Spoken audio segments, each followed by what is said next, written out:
이제 9강 부르짖는 기도에 대해서 한번 살펴보도록 하겠습니다. 자, 성경에서 부르짖는 기도에 대해서 교재 있죠. 몇 번을 말했다고 되어 있나요? 220회. 220번이나 성경에서 이야기를 하고 있는 게 바로 부르짖는다 혹은 이제 부르짖는 기도에 대한 내용입니다. 이렇게 성경에서 이야기를 한다라는 것은 이 부르짖는 기도가 성경적인 기도라는 겁니다. 그죠? 성경에서 계속 하라고 해서 하는 겁니다. 우리가 보기에 좋아서 하는 게 아니고 성경에서 시키기 때문에. 그러니까 부르짖는 기도를 우리가 하게 되는 첫 번째 조금 넘어가겠구나. BGM이 왜 자꾸 나오네. 부르짖는 기도를 우리가 하게 되는 첫 번째 이유는 성령이 부르짖어 기도하라고 명령했기 때문입니다. 성경에서 만약에 잠잠히 기도하라고 명령을 하면은 또 그렇게 해야 되는데, 여러분 성경에서 잠잠히 기도를 하라고 명령하는 구절이 많이 있을까요? 거의 없을 겁니다. 뭐 잠잠하라까지 있어도 잠잠히 기도하라고 하는 구절은 없습니다. 그리고 반면에 부르짖어 기도하라는 명령은 이렇게 220회에 걸쳐서 엄청 많이 나옵니다. 그리고 부르짖어 기도하라고 하지는 않았지만은 기도를 실제로 하는 장면들을 봐도 부르짖어 기도하는 장면들이 훨씬 많습니다. 그죠? 자, 어떤 주제를 성경에서 한 번만 기록해도 정말 중요한 건데, 성경은 이렇게 220회에 걸쳐서 부르짖는 기도에 대해서 강조하며 기록하고 있습니다. 이렇게 성경이 강조하는 이유가 무엇일까요? 자, 바로 이번에 첫 번째로 성경이 강조하는 이유인데, 첫째, 우리에게 중요하다는 뜻입니다. 그죠? 중요하지 않다면 굳이 그렇게 강조를 하지는 않을 것입니다. 근데 이렇게 많이 강조한다는 것은 당연히 첫째로는 중요하다는 의미입니다. 부르짖는 기도가 중요하다는 것은 두말할 나위가 없습니다. 그리고 두 번째, 그 중요한 걸 우리가 하지 않고 있기 때문입니다. 자, 중요한데요. 너무너무 중요한데 강조하지 않는 게 있습니다. 알아서 잘하고 있는 것들은요, 강조하지 않거든요. 예컨대 여러분, 이거 정말 중요하거든요. 여러분이 건강하게 살려면은 이건 필수입니다. 이거 안 하면 안 돼요. 한 5분만 이거 안 하면요, 거의 뭐 사격을 헤맬 거고요. 10분만 안 하면은 여러분 죽습니다. 뭘까요? 맞습니다. 숨 쉬는 거 중요하죠. 숨 쉬는 게 중요하다는 거를 모르는 사람 없습니다. 근데 혹시 뭐 TV에 뭐 아침마다 이런 데서 뭐 박사님이 나와서 여러분 숨을 잘 쉬어야 됩니다. 매일마다 숨을 쉬십시오. 강조하는 거 봤습니까? 저는 한 번도 못 봤습니다. 볼 이유가 없죠. 왜냐하면 숨은 안 쉬켜도 잘 하기 때문입니다. 숨 쉬는 건 너무 중요하지만은 안 시켜도 잘하면은 굳이 강조를 하지는 않습니다. 반면에 중요한데 하지 않을 때에 강조를 하죠. 자, 여러분, 적당히 먹고 운동하는 거 중요합니까? 안 중요합니까? 중요하죠. 그래서 담임 목사님들이 말씀하시죠. 먹을 때 몇 프로? 70% 다 아시잖아요. 그죠? 알지만은 60년 약하여서 행하지 못할 때가 있지만은 어쨌든 우리 다 알고 있습니다. 밥을 100% 먹을 수 있으면 70%만 적당히 먹어야 된다. 다 알고 있고, 운동해야 되는 거 다들 아시죠? 운동을 하면 몸에 좋고 해야 된다는 거 모르는 사람 아무도 없습니다. 근데 담임 목사님 늘 강조하시죠. 운동을 좀 하라고. 왜 강조하십니까? 잘 안 하니까. 중요한 건 아는데 잘 안 하니까. 자, 근데요, 보세요. 똑같이 적당히 먹고 운동을 꾸준하게 하는 건 너무 중요하고 좋은 겁니다. 근데 조선시대 말에 구한 바 이런 데 있잖아요. 정말로 먹을 게 없고 힘들고 일은 너무너무 빡세게 하는 그럴 때에 뭐 어디 병원 가면은 음식 좀 적당히 드세요. 운동 좀 하세요. 이렇게 강조를 했을까요? 안 했겠죠. 똑같이 중요한 것도요, 필요할 때 하고 있느냐 안 하느냐에 따라서 강조점이 달라집니다. 옛날에 있으면은 뭐 진짜 조선시대 말이나 이럴 때 못 먹고 못 살 때였으면은 어떤 적이 있을까요? 좀 잘 먹으라 했겠죠. 예전에 진짜 생각나네요. 초등학교 때인가 그 TV에 허 박사였나? 허 머시기 뭐 이런 의사쌤이 있었는데 그분이 늘 강조하고 있었어요. 나이 드시면은 고기를 좀 드시라. 나이가 들수록 고기를 잘 먹어야 된다. 근데 나이가 들수록 사실 입맛은 점점점 이제 나물 반찬이 좋아지잖아요. 근데 고기를 먹어야 된다 강조를 하더라고요. 젊은 사람들은 강조할 필요가 없죠. 잘 먹으니까. 근데 나이가 들면은 안 먹게 되기 때문에 일정량의 고기를 꾸준하게 섭취해야 된다는 이야기를 하는 겁니다. 이것처럼 시대가 바뀔수록 상황이 바뀔수록 강조점이 바뀝니다. 예. 그래서 그러면은 부르짖는 기도를 이렇게 강조하는 이유가 자연스럽게 나오죠. 부르짖는 기도는 중요합니다. 근데 사람들이 잘 한다, 잘 안 한다? 잘 안 한다는 거죠. 쉽지가 않거든요. 부르짖는 기도는 중요하긴 중요한데 우리가 잘 하지 않기 때문에 더더욱 강조가 됩니다. 하나님도 이미 우리가 부르짖는 기도를 잘하지 않는다는 사실을 잘 알고 계시기 때문에 우리에게 계속해서 부르짖는 기도를 하라고 강조를 하시는 것입니다. 그리고 셋째로는 꼭 그렇게 기도를 하라는 것입니다. 왕정국가에서 왕이 명령을 내립니다. 그러면은 한 번만 딱 여봐라 해서 명령을 내리면은 권위가 어떻습니까? 분명하고 엄청나죠. 왕정국가에서 대통령이 아니죠. 왕입니다. 왕이 명령을 내리는 거는요. 한 번만 명령해도 그 명령은 이루어져야 되는 겁니다.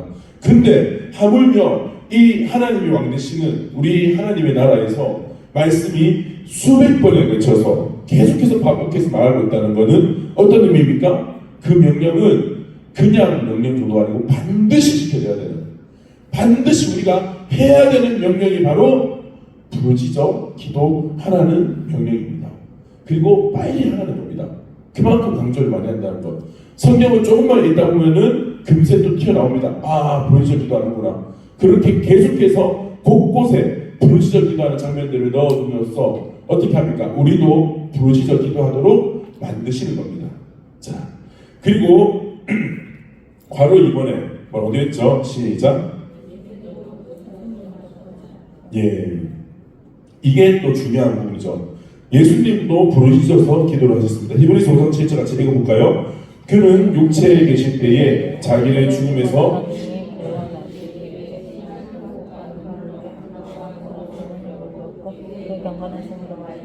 들으심을 얻었느니라. 아멘. 자, 우리의 신앙은 예수님이 기준입니다. 그죠? 예, 예수님은 신앙의 모범이 아닙니다. 신앙의 기준입니다. 예수님 자체가 신앙의 기준이 됩니다. 이게 무슨 말이냐? 예수님이 신앙의 모범이라는 말은, 자, 신앙생활의 기준이 따로 있는데 예수님이 이 기준을 최대한 잘 지킨 사람, 모든 사람 중에 제일 잘 지킨 사람이 예수님이라는 겁니다. 근데 이게 아니죠. 예수님은요, 그 자체가 신앙의 기준입니다. 모범이 아니라 기준. 그냥 예수님이 하신 대로만 살면 됩니다. 어찌 보면 우리가 뭘 해야 될지 잘 모른다? 예수님처럼만 살면 된다는 겁니다. 그 정도로 예수님은 그 자체로 이미 우리의 신앙생활의 기준이 됩니다. 근데 그러한 예수님이, 예, 오늘 본문에서도 이야기하죠. 심한 통곡과 눈물로 간구와 소원을 올렸다. 예, 통곡과 눈물로 간구를 올리는 거는 부르짖는 거죠. 통곡하는 거, 울며 불며 주님 앞에 기도를 했다는 겁니다. 그만큼 예수님도 이렇게 부르짖어 기도하실 정도로 부르짖는 기도는 반드시 우리의 신앙생활에, 예, 하나의 기준점이 되기도 한다는 겁니다. 우리도 반드시 그래서 부르짖어 기도해야 합니다. 근데 여러분, 사실 예수님이 정말 부르짖어 기도할 필요가 있었을까요? 필요를 따졌을 때 예수님은 삼위일체 하나님이시잖아요. 예수님이 하나님이잖아요. 제자들한테 뭐라고 했습니까? 제자들이 하나님 좀 보여주시오 하니까 나를 본즉 하나님을 본 거다. 내가 하나님이라는 거잖아요. 그런 예수님이 하나님 기도할 때에도 간절함으로 부르짖어 기도를 했습니다. 가장 완벽하게 하나님과 소통하시던 예수님조차도 부르짖어 기도했다면은 우리가 과연 부르짖어 기도하지 않고 어떻게 하나님 앞에 간절함으로 나아갈 수 있겠습니까? 우리가 예수님도 부르짖어 기도했는데 우리가 부르짖어 기도하지 않는다는 것은 사실, 예, 뭔가 말이 안 맞는 거죠. 예, 그만큼 우리는, 예, 부르짖어 기도를 해야 되고 반드시 당장 해야 됩니다. 자, 그리고 2번에 보시면은 큰 2번에 성경은 전심으로 나를 찾으라고 했습니다. 예레미야 29장 12절 13절 같이 한번 읽어볼까요? 너희가 내게 부르짖으며 내게 와서 기도하면 내가 너희들의 기도를 들을 것이요.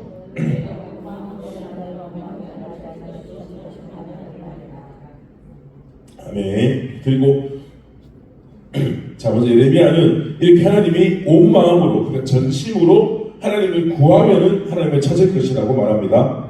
하나님은 전심으로 문제의 해결을 원하시는 게 아닙니다. 그러니까 우리가 주님 이거를 도와주세요에다가 전심을 쏟아내는 걸 원하시는 게 아니라 전심으로 하나님 자신을 찾기를 원하십니다.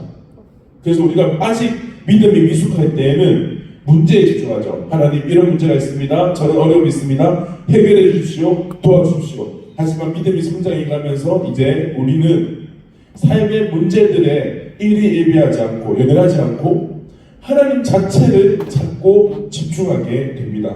그리고 우리가 전심으로 하나님을 찾을 때에 비로소 하나님은 우리 가운데서 만나주시는 겁니다. 그렇게 하나님께 전심으로 하나님을 구하고 찾는 사람들, 근데 그런 사람들의 모습이 어떠하냐? 방금 읽은 것처럼 부르짖으며 기도하는 겁니다. 그리고 밑에 마가복음 9장 24절 같이 한번 읽어볼까요? 시작. 그 아이의 아버지가 소리를 지르 이르되 내가 믿나이다 나의 믿음 없는 것을 도와주소 하더라. 또 출애굽기 2장 23절입니다. 같이 한번 읽어볼게요. 24절이죠. 24절 같이 읽어보겠습니다. 하나님이 그들의 고통 소리를 들으시고 하나님이 에브라 이삭과 야곱에게 세운 그의 언약을 기억하사. 아멘. 자, 전심으로 주님을 간절히 찾는 사람들은 전부 다 소리가 커집니다. 부르짖게 되죠. 정말 부끄러움이 너무 많아서 단 한 번도 소리를 질러본 적이 없는 그런 소심한 아이라도 절박한 순간에는 소리를 지르게 마련입니다. 전심으로 하나님을 찾는 사람은 작은 소리로 읊조릴 수가 없습니다. 예컨대 여러분 물에 빠지면 소리 지르겠습니까? 지르겠습니까? 지르죠. 물에 빠지면 진짜로요. 근데 물에 빠져도요 안 죽겠다 싶을 때 소리 안 지릅니다. 진짜로. 제가 얼마 전에 어떤 영상을 봤는데 한 2달쯤 전인가 봤어요. 어떤 사람이 물에 빠졌는데 다행히 뭐 하나 이렇게 잡고 있었대요. 플라스틱으로 이렇게 둥둥 뜬 거 잡고 있었는데 이게 바다에서 이렇게 붕 하다가 이제 육지로 쭉 밀려서 가까이 왔는데 육지 근처까지 왔어요. 근데 너무 부끄럽더래요. 그래서 그냥 소리 안 지르고 혼자 떠 있으니까 혼자서 이렇게 올라가서 육지로 올라가려고 했는데 이렇게 하다가 안 돼서 다시 또 떠내려갔다는 거예요. 그 다시 또 이렇게 갔는데 또 하면서 안 되고 이렇게 왔다 갔다 두 사람을 하면서 하루 이틀 정도 지난 거예요. 꼬박 하루 이틀을 이렇게 물속에 있었던 거예요. 너무너무 부끄럽지만 도저히 안 되니까 이 사람이 결국 또 육지로까지 갔을 때에 사람 사이에 소리 질러서 그렇게 해서 구출을 받았대요. 하루 넘게 물속에 떠 있었답니다. 안 급하니까 부끄러움보다 이 문제가 더 커지면 소리 지르는데 아직 부끄러움이 더 크면은 소리 안 지를 수도 있습니다. 하지만 일정 이상의 부끄러움이 넘어가면은 소리를 지를 수밖에 없습니다. 예전에 제가 물에 빠졌었거든요. 수영을 하다가 그때 포천계곡이었나 어디 갔었는데 저희끼리 한참 깐 채워왔어요. 스타렉스에 한참 깐 채워서 부흥해서 갔는데 물놀이 하다가 제가 이제 어디 바위 위에서 이렇게 물에 푹 이렇게 들어갔습니다. 근데 그 주변에는 물이 얕았는데 왜 잠영으로 이렇게 해서 쭉 가면 한 3, 4분 쭉 가잖아요. 쭉 가서 푹 올라왔는데 발이 안 됐더라고요. 저는 물을 수영을 지금도 못하거든요. 그래서 발이 안 됐는데 처음에 소리 안 질렀어요. 하면서 이렇게 나오려고 했는데 잘 안 돼요. 발은 헛발을 짚고 약간 뽀로록 하면서 하는데 갑자기 제가 이렇게 하면서 약간 오르락내리락 하는데 저쪽에 우리 일행들 있는 곳을 봤어요. 근데 이 뭐 형들도 있고 뭐 동생들도 있고 막 그랬는데 웃고 있는 거예요. 너무 웃기니까 지 혼자 물에 빠졌으니까 웃는데 웃으면서도 어쩔 줄 몰라하는 그 표정 있잖아요. 그러니까 진짜 표정이 희한했어요. 저 어떡하지? 근데 너무 웃긴 거예요. 근데 그 표정을 딱 보는 순간 제가 저 사람들 중에 날 도와줄 사람이 없는 거예요. 이거 이러다가 죽을 수도 있겠구나 싶으니까 진짜 제 입에서 사람 살려 하는데 옆에 있던 아저씨가 이제 와서 이렇게 건져줘서 뒤로 이렇게 끌려와서 이제 나왔거든요. 급해지면요 진짜 죽겠다 싶으면은 사람 살려 말이 나옵니다. 소리가 나오게 되어 있습니다. 그러니까 우리가 진짜 절박하고 하나님의 도우심이 간절하다면은 부르짖어서 주여 도와주시옵소서 기도를 안 할 수가 없다는 겁니다. 여러분 그래서 우리가 간절하게 전심으로 주님을 찾는다는 것은 결국에는 특별한 상황 아니라면은 소리를 질러서 부르짖어서 주님을 찾을 수밖에 없습니다. 읊조리면서 그렇게 기도할 수 없습니다. 그리고 3번에 보시면요, 큰 3번에 영이 깨어야 할 수 있는 기도가 통성기도라고 되어 있습니다. 자, 여러분 통성기도를 하는데 우리 뭐 새벽에도 일단은 새벽에 기본적으로 그 말씀 전에 잠깐 한 6분 7분 기도하죠. 그리고 금요 기도회 때는 한 30분 기도합니다. 그죠? 그리고 또 마치고 나서도 주 기도를 하잖아요. 여러분 만약에 한 통성기도 1시간 하는데 원고 써서 오신 분 있나요? 통성기도를 1시간 정도 하는데 원고를 쫙 써가지고 한 50페이지 써야 될까요? 한 30페이지 쭉 써가지고 읽으면서 기도하시는 분 있겠습니까? 없습니다. 그죠? 뭐 길 10분 정도 기도는 잘하면 써와서 할 수 있겠는데 1시간씩 기도할 때는 통성기도를 할 때는 절대로 써서 준비해서는 기도를 못합니다. 그러면은 우리가 이렇게 1시간 이상의 긴 시간을 통성기도로 기도를 한다. 이거는 우리의 이성의 준비로는 단순하게 머리에 있어서 준비하는 거로는 할 수가 없는 기도입니다. 그렇죠? 1시간에서 어떤 기도를 생각해내서 하겠습니까? 유창하게 쫙 이어지면서. 그러니까 통성기도가 그래서 훈련되지 않은 사람들은 억지로 통성기도를 할 때 어떤 모습을 나타나죠?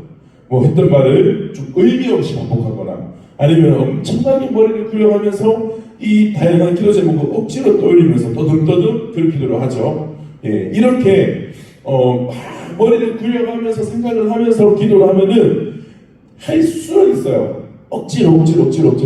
근데 쉽지가 않습니다. 상당히 힘들고 지치게 되죠. 근데 반면에 통성기도가 익숙해진 사람들은 어떻죠? 딱 앉아서 기도하면 자연스럽게 기도 제목 떠오르죠. 쭉 떠오르는 기도 제목 가지고 쭉 기도를 하면서 쭉 하면은 그냥 기도가 말 그대로 술술술 나옵니다.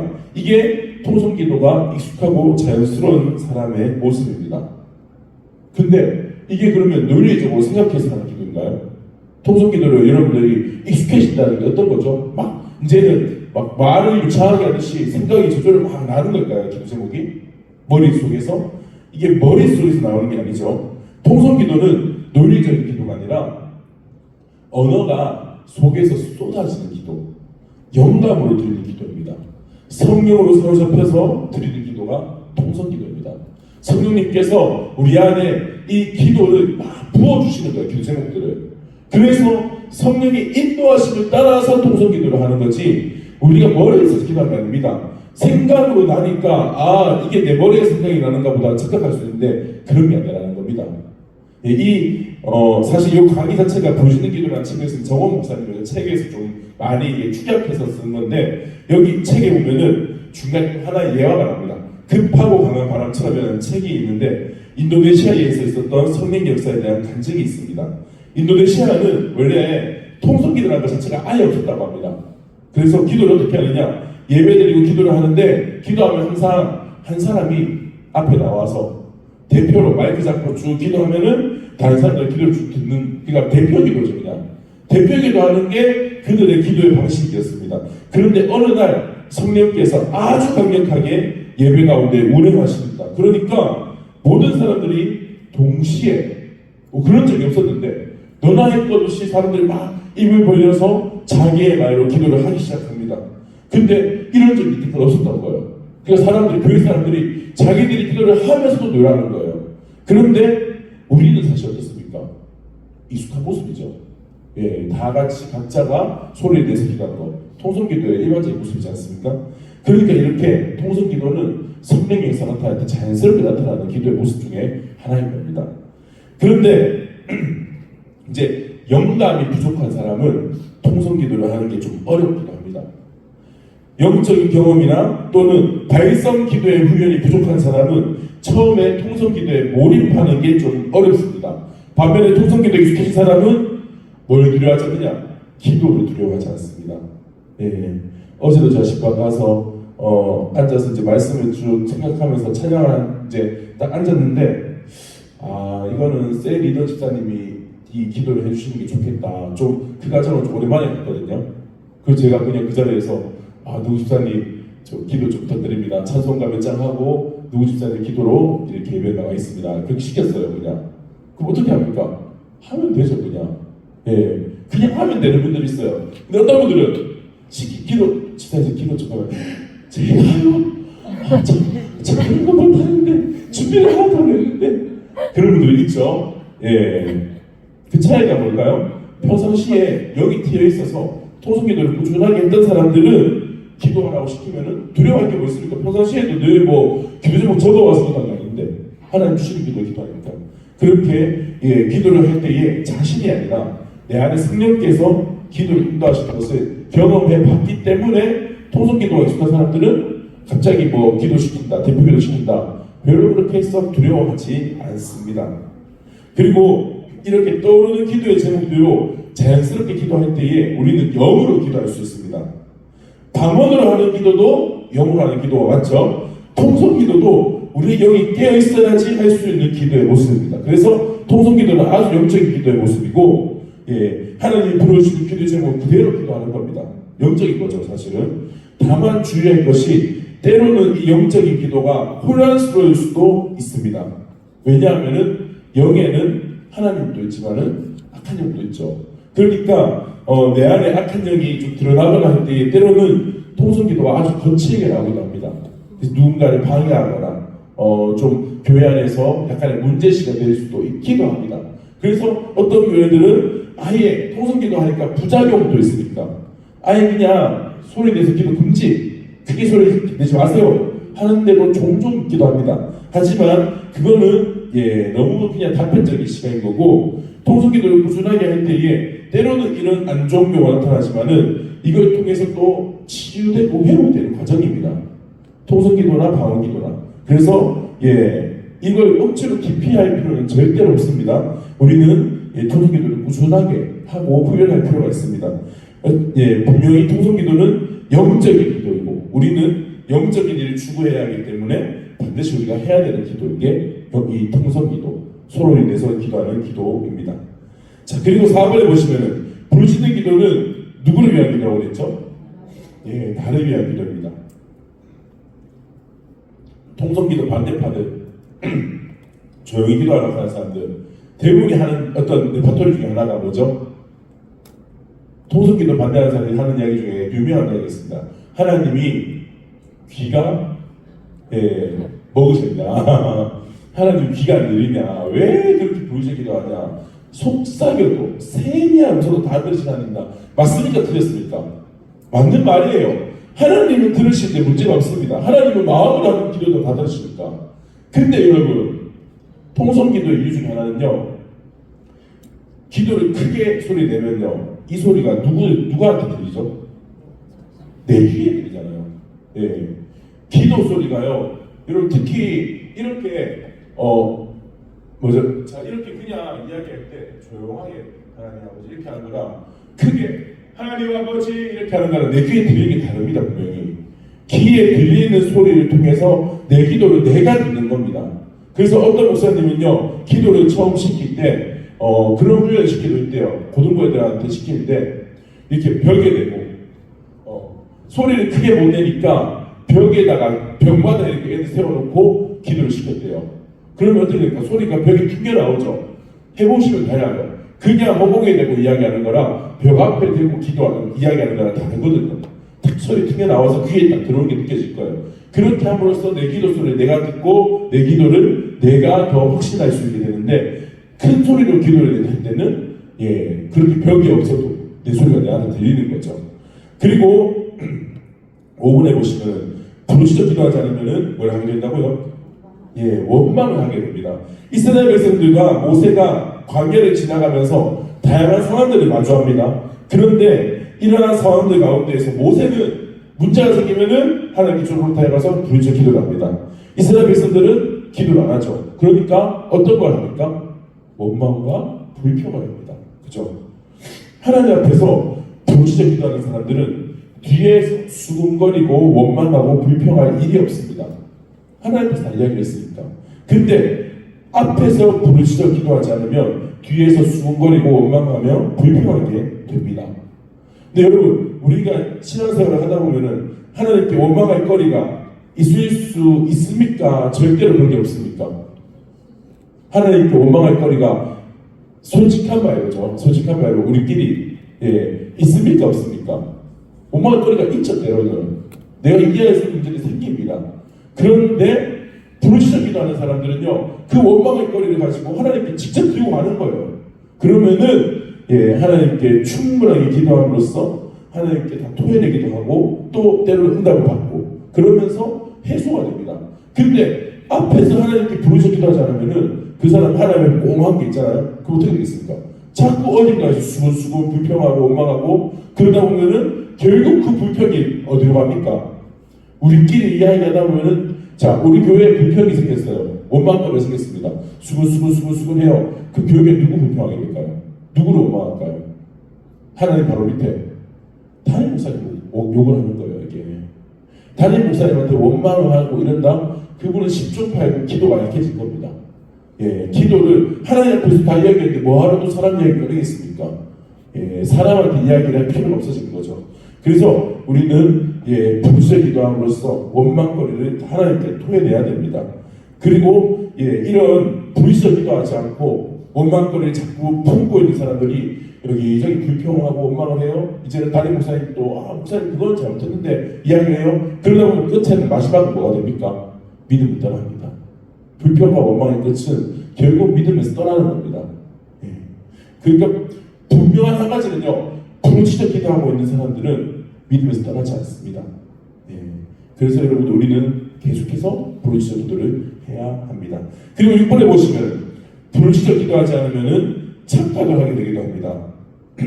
흔히 사람들이 문제가 생기거나 어려움에 부딪히게 될 때에 그거를 단지 환경의 문제라고 생각하기도 합니다. 뭐 인간관계나 성적이나 돈 이런 문제가 생기면은 그 자체에 집중합니다. 그런데 사실 우리에게 일어나는 대부분의 일들은 영적인 문제와 관련이 있습니다.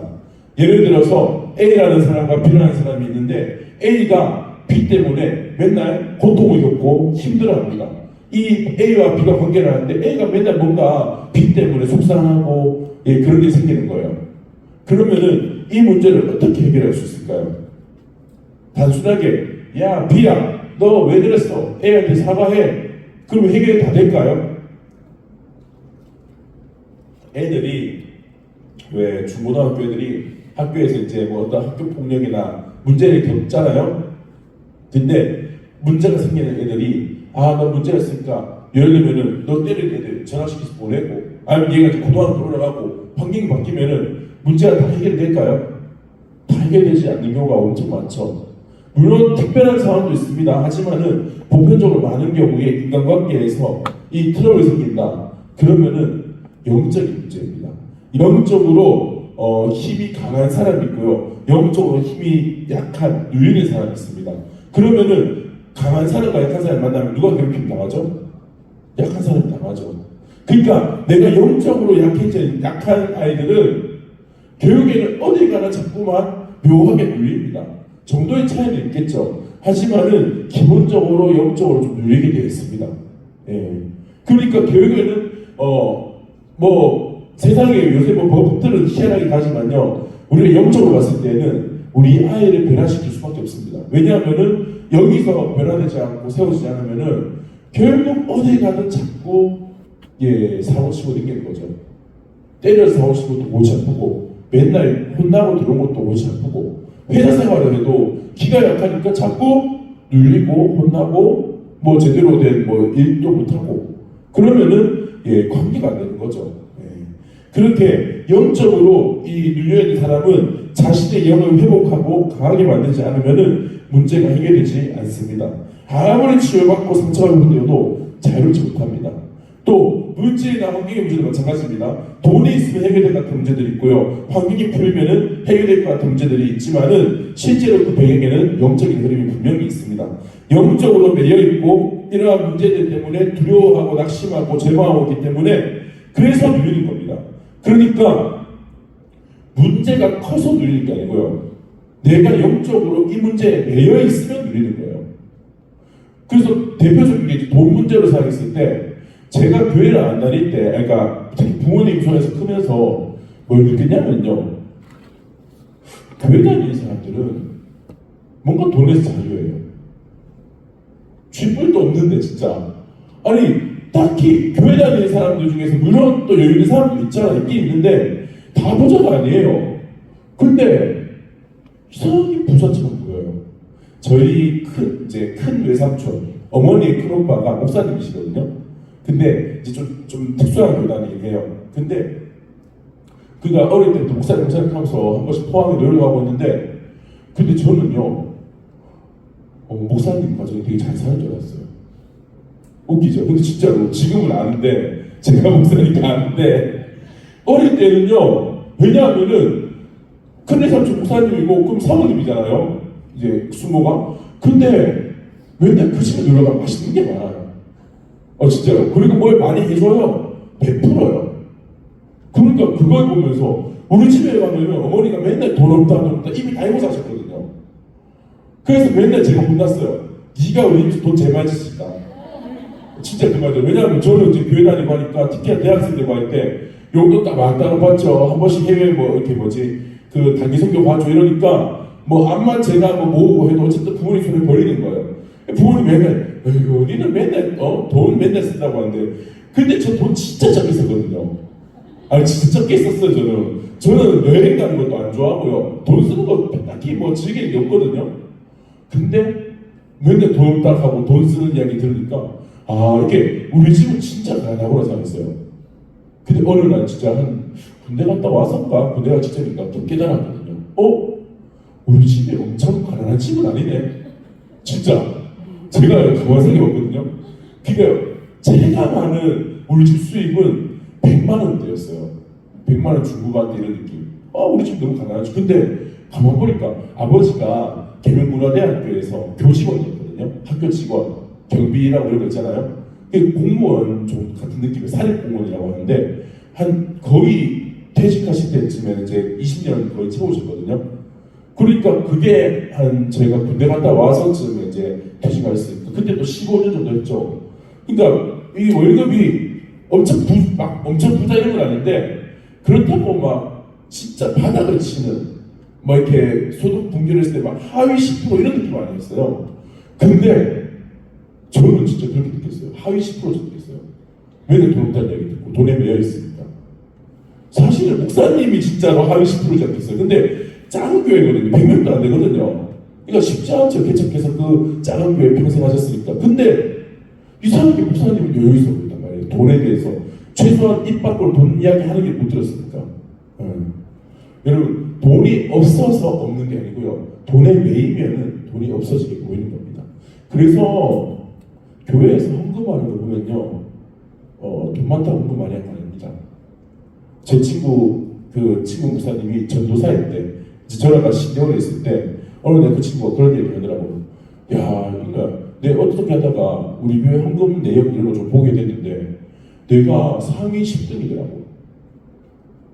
그 친구가 어떤 친구냐면요. 전도사일 때 파트 전도사 했잖아요. 학교 다니면서 사례도 엄청 적게 받겠지 당연히. 근데 어머님은 돈을 벌기 힘든 몸 상태였어요. 아버지는 그 상태 돌아가셨거든요. 외동아들이에요. 그러니까 수입이 엄마랑 아들이랑 둘이서 사는데 수입은 진짜 그 파트 사역자 한 명 그 수입 그걸 먹고 사는 집이에요. 헌금 몇 개 뭐 있습니까? 근데 10등이더래요. 교회가 한 200명 될까 말까 하는 그런 교회였는데 성도가 적은 건 아주 적은 건 아닌데 그러니까 제가 그 얘기를 들으면서 진짜 다시 한번 느끼더라고요. 헌금하는 거 돈 많다고 하는 거 아닙니다. 돈 없다고 못하는 것도 아닙니다. 결국에는 재정에서 자유롭고 하나님을 사랑하는 자들은 자연스럽게 그 친구가 누가 시켜서 그렇게 한 것도 아니에요. 시킬 사람이 어디 있습니까? 전사님한테. 근데 자기가 그냥 헌금을 한 거예요. 여러분 그래서 문제는요 그 이면에는 영적인 매임이 있습니다. 영적으로 매여 있으면은 이 문제에 계속해서 반복돼서 눌리고 헤매게 됩니다. 그래서 우리는 불시적 기도에서 영적으로 좀 강건해져야 됩니다. 첫째로는 영적으로 약하면 문제에 자꾸 시달립니다. 그리고 이 문제는 영적 흐름을 끊어내야 합니다. 안 그러면은 자꾸 비슷한 문제를 경험하고 무너지고 넘어지게 되는 겁니다. 예전에 제가 책사역지에서 어떤 청년을 만났는데 첫해 말쯤인가 만나서 거의 3년 같이 보내고 제가 나왔는데 그 청년이 이제 청년부 제가 마지막 청년부를 했습니다. 그 수련회 준비하는데 이 청년이 참 애가 착하거든요. 진짜 착하고 건실하고 너무 성실하고 참 좋은데 이상하게 뭔가 문제가 안 풀리는 거예요. 일을 해도 뭘 알바를 해도 이상하게 직장을 가면은 꼭 사장이 이상한 사람들이 걸리고요. 뭘 하면은 자꾸 문제가 생겨요. 그러니까 한 군데서 꾸준히 일 못하고 사실은 이 친구도 자기도 원래는 고등학교 때까지 유도를 했었거든요. 유도 선수로 해서 충분히 좋은 성적을 이제 계속 갖추고 있었는데 이제 20살 되던 해에 보니까 어깨 인대가 다 끊어진 거예요. 3개 인대가 이제 다 끊어져서 이제 병원에서 더 이상 운동 못 한다는 판정을 받은 거예요. 너무 참고 한 거죠. 그래서 이제 할 수 없이 유도를 그만두고 몸이 좋아서 유도 그만두고 처음에 보디빌딩 한다고 했었어요. 할만 했거든요. 근데 또 접고 그러면서 이제 여기저기 일도 하고 했는데 문제는 자꾸 생기는데 해결을 못 하는 거예요. 한 번은 어떤 일이 있었냐면은 얘가 여러분 수련회 앞에 오셨습니다. 임원이었거든요. 수련회 준비하고 가야 준비를 막 하는데 갑자기 이 청년이 난데없이 한 2, 3주 남았는데 다른 누구 청년이랑 트러블이 생긴 거예요. 관계에서. 그래서 저한테 와서 전사님 저 수련회 못 가겠습니다. 그래서 왜요? 그러니까 노스토파들과 누구랑 싸웠대요. 뭐 관계가 안 좋아서 얼굴을 못 보겠대요. 근데 딱 봐도 이게 우리가 수련회 왜 싸울 거면 좀 이전에 싸우든가 이후에 싸우든가 왜 수련회 가기 전에 싸우냐고. 맞잖아요. 영적인 거잖아요. 딱 보면 보이잖아요. 그래서 누구 형제 이거 우리 영적인 거다. 이거 수련회 못 가면 먹는 거 아니냐. 기도해서 이겨내자 했어요. 그 교회가 책사역지가 저녁마다 기도회가 있었거든요. 월화 목요일 저녁에 기도회가 있었어요. 아예 기도회 인도를 하시거든요. 저도 이제 하루 방학 때는 하루씩 인도를 하고 그러니까 아예 제가 그 청년한테 저녁마다 기도회 나오라고 와서 기도하고 부르짖 기도하고 오라고 8시부터 9시까지 기도회 인도하고 9시부터 10시까지 자유로 기도하고 하시거든요. 기도하고 오라 했는데 2주 정도 남아서 수련회인데 딱 한 번 오고 안 왔어요. 쉽지가 않은 거예요. 부르짖는 기도가요 준비 안 되고 후회 안 되는 사람들은 어렵습니다. 근데 이 친구가요 신앙이 나쁜 게 아니에요. 신앙생활 잘했거든요. 예배드리는 거를 누구보다 사모하는 친구였고요. 말씀도 많이 읽었어요. 근데 말씀 많이 읽고 예배 잘 드리는 거랑 부르짖어 기도하는 영이 강건해지는 거랑은 조금은 다른 문제입니다. 근데 직접적인 내 삶의 문제를 뚫고 해결해내는 것은 부르짖는 기도입니다. 이 친구가 교회를 부르짖어 기도를 못하니까 교회를 그렇게 수련회 첫날에 못 갔어요. 둘째 날에 어정쩡하게 해서 2박 3일 중에 둘째 날 들어와서 하룻밤만 그렇게 이제 잘 보내고 나갔어요. 그리고 놀랍게도 수련회 끝나고 일주일 뒤에 화해했대요. 속 터지죠? 근데 이게 한 번만 그런 게 아니고 늘 좀 수련회나 어떤 영적인 사역들 뭐 또 교회에서 왜 찬양 준비 이런 거 있잖아요. 추수감사절 찬양제 이런 거 할 때 자꾸 트러블이 생기는 거예요. 근데 또 끝나면 또 해결이 돼. 저는 이게 보니까 영적인 건데 근데 자기도 어렴풋하게 느끼긴 하는 것 같은데 이겨내지 못하는 거예요. 덩치 많아가지고 몸은 좋은데 이렇게 하면서 맨날 참 지금도 되게 생각나는 친구인데 부르짖는 기도를 하지 않으면은 이 영적인 흐름을 바꿀 수가 없습니다. 그러면은 계속 넘어지고 반복되는 문제에 계속해서 넘어집니다. 그래서 우리는 문제 속에는 영적 싸움을 모르고 특히 부르짖는 기도를 안 하면은 영적인 흐름의 변화를 못 느끼기 때문에 그냥 계속 그렇게 사는 거예요. 네. 그리고 7번에 보시면은 부르짖는 기도에서 나의 짐을 주님께 맡기라 했습니다. 성령의 인도하심에 따라서 부르짖어 기도하는 사람은 어떤 경험을 하느냐? 충분하게 기도를 하면요, 내 짐을 하나님께 맡기는 경험을 할 수 있습니다. 우리가 늘 듣는 이야기잖아요. 수고하고 무거운 자들아 다 내게로 오라. 내가 너를 쉬게 하리라. 근데 저는 이거는 기도라고 보거든요. 왜냐하면은 나의 멍에는 쉽고 가벼움이라. 나는 겸손하고 온유하니 있잖아요. 여러분, 겸손과 온유의 가장 확실한 행동이 뭡니까? 기도잖아요. 가장 겸손한 행동 아닙니까? 내가 할 수 없습니다, 하나님. 기도잖아요. 예수님이 졌던 이 멍에를 저는 기도로 이해합니다. 그래서 기도의 멍에를 지는 사람은요, 그러니까 내게로 와서 내 멍에를 메고 배우라고 하잖아요. 예수님의 기도를 배우라는 거예요. 왜냐? 그러면은 내 수고하고 무거운 짐을 내려놓을 수 있거든요. 실제적으로 경험할 수 있습니다. 여러분들이 충분하게 날마다 기도하다 보면요, 어느 순간 뭐 느끼느냐? 이 짐이 이제 내 손에서 떠난다는 걸 느낄 겁니다. 달라요. 그래서 어떻게 되면요, 처음에는 기도할 때에 도와달라고 간구하는 기도를 계속합니다. 아직 기도가 충분하지 않을 때는. 근데 충분한 기도 생활을 하다 보면 어느 순간 어떤 기도가 나오느냐? 감사가 나와요. 그리고 좀 맡기는 기도가 나옵니다. 그전에는 계속 부르짖어서 주님 도와주십시오, 살려주십시오 막 하다가 주님께서 일하실 줄 믿습니다. 담대함이 생기고요. 감사합니다. 주님 손에 맡겨드립니다. 이런 기도가 나오기 시작해요. 그런 기도가 나온다는 것 자체가 이제 하나님께 짐을 맡기는 거예요. 그리고 그런 기도를 할 때의 마음은 당연히 평안합니다. 이제는 이 짐이 내 짐이 아니라 정말로 수고하고 무거운 짐을 내려놨다는 걸 느낄 거예요. 저도 뭐 대표적인 거는 가족분의 문제죠. 꾸준하게 기도하고 있는 사람들은요, 가족분의 문제를 이게 참 미묘한 감각인데 아주 갈급하고 간절하지만요, 한편으로는 자유해져요. 하나님이 들으실 걸 알거든요. 하나님이 하실 걸 알거든요. 그래서 자유함이 생기지만 또 동시에 당연히 가족의 문제이기 때문에 날마다 기도를 합니다. 꾸준하게 기도하고 간구하지만 동시에 하나님께 맡기기도 하는 그런 기도가 나옵니다. 이게 이제 짐을 맡기는 그러한 삶인 겁니다. 그런 기도를 하려면은 충분하게 부르짖어서 기도를 해야 됩니다. 그리고 8번에 보시면은 잘못된 부르짖음이 있죠. 부르짖는 기도는 분명히 능력이 있습니다. 하지만 기도의 마음이 담겨있지 않은, 기도하는 게 아니라 그냥 소리만 지르는 경우도 있어요. 부르짖기는 하지만 하나님께 대한 믿음과 갈망이 동반되지 않은 채 그냥 감정만 쏟아내는 비명 같은 부르짖음이 있다는 겁니다.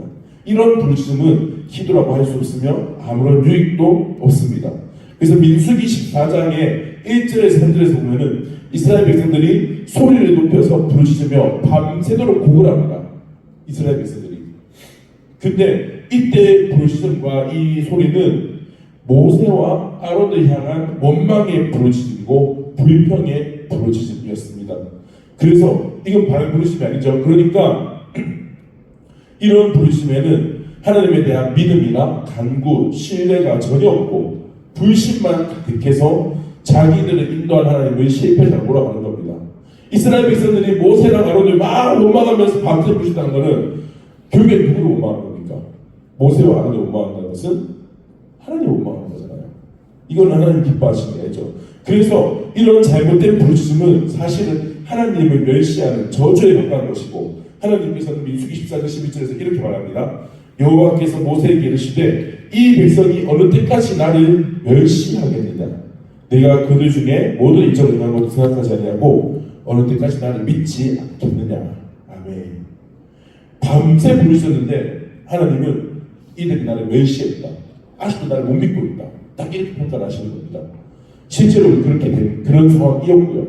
그러니까 부르짖는다고 해서 무조건 다 하나님께서 기뻐하시는 부르짖음은 아닐 때도 있습니다. 그냥 내 감정을 쏟아내는 것도 있다는 겁니다. 2011년도에 나왔던 영화가 있는데 통증이라는 영화입니다. 혹시 보신 분 있나요? 안 떴습니다. 망했거든요. 근데 저는 그냥 집에서 띵띵 부르다가 옛날에 이제 뭐 OCN 이런 거 있잖아요. 채널에서 그냥 나오기를 봤어요. 권상우랑 정명원이 주연했습니다. 나쁘지 않은 캐스팅인데 망했어요. 근데 그 영화의 이제 스토리가 남자는 통증을 못 느껴요. 병이 이게 어릴 때 상처로. 그래가지고 목 안 아프니까 뭘 하느냐? 자해 공부한다는 하는 거예요. 빚쟁이 찾아가서 비랑 갚으면은 자기 손으로 막 자기 벽돌 같은 거 손등을 짚고 막 이러면서 빨리 돈 내라 하니까 무서워서 돈 주는 거예요. 그리고 여자는 정려원은 혈우병에 걸려 있어요. 영화 속에서. 그 피가 조금만 나도 피가 안 멎어서 위험한 상처. 그러니까 한 사람은 늘 상처를 몸에 달고 사는데 한 사람은 조금만 상처라도 위험하니까 늘 몸을 조심하는 거예요. 근데 이게 이제 좀 세된 얘기한데 둘 다 막 슬픔이 둘 다 통증을 느끼며 살아가요. 그 사람은 몸을 안 아프지만 마음의 통증을 느끼죠. 근데 중간에 그런 장면이 나옵니다. 정려원이 이제 권상우가 이때는 정려원을 좋아하기 시작해요. 그래서 맨날 쫓아다니거든요. 근데 정려원이 어느 날 교회를 가요. 영화 속에서 교회를 가서 예배당에 가서 요 앞자리 이런 데 앉아서 웁니다. 권상우는 저 뒤에서요 부끄러움이 보고 있어요. 그러고 나서 정려원이 다 울고 나서 딱 나가니까 정려원이 권상우 따라오면서 다 묻습니다. 야 교회 간다 이러면서 너 왜 그렇게 우냐? 그러니까 정려원이 뭐라고 한지 아세요? 그거 마음에 파스 바르는 것 같은 거야. 와 울고 나면은 속이 시원해집니다. 그래서 우는 겁니다. 울 자리를 찾아서 교회로 온 겁니다. 와 저는 그 영화에서 그거 딱 보는데 아 우리 기도가 저럴 수도 있구나. 여러분 초신자도 때로는 교회 와서 엉엉 우는 사람도 있잖아요. 물론 그래도 기도의 자리에서 우는 게 감사하긴 하지만은 딴 데 가서 우는 건 낫잖아요. 근데 사실 그 마음에 때로는 그런 부분도 있어요. 그냥 삶이 서러워서 한이 쌓여있다가 어딘가 울자리를 찾으니까 터져나오는 거죠. 물론 그런 기도를 그런 눈물이 이제 하나님 앞에 올려드린 기도로 이제 승화가 되었지만은 그 자리에 그대로 머무는 경우도 있다는 겁니다. 그냥 감정만 표현하는 게 익숙한 사람들 그런 사람들도 때로는 있습니다. 그래서 내 감정을 아무렇게나 쏟아내는 이런 부르심을 하나님 기뻐하지 않으십니다. 히브리서 12장 6절에서 말하죠. 믿음이 없이는 하나님을 기쁘시게 하지 못하나니 하나님께 나아가는 자는 반드시 그가 계신 것과 또한 그가 자기를 찾는 자들에게 상 주시는 이심을 믿어야 할지니라. 아멘. 이 말씀 그대로입니다. 하나님이 계신 것과 하나님을 찾는 자들에게 상 주시는 이심을 믿고 구해야 되지, 부르셔야 되지. 그걸 믿지 않는 채로 부르시는 것은 잘못된 부르시죠. 하나님을 기쁘시게 하지 못하는 부르심이 됩니다. 그리고 9번에 보시면은 거룩한 무력감이 있죠. 그리고 옆에 뭐라고 있죠?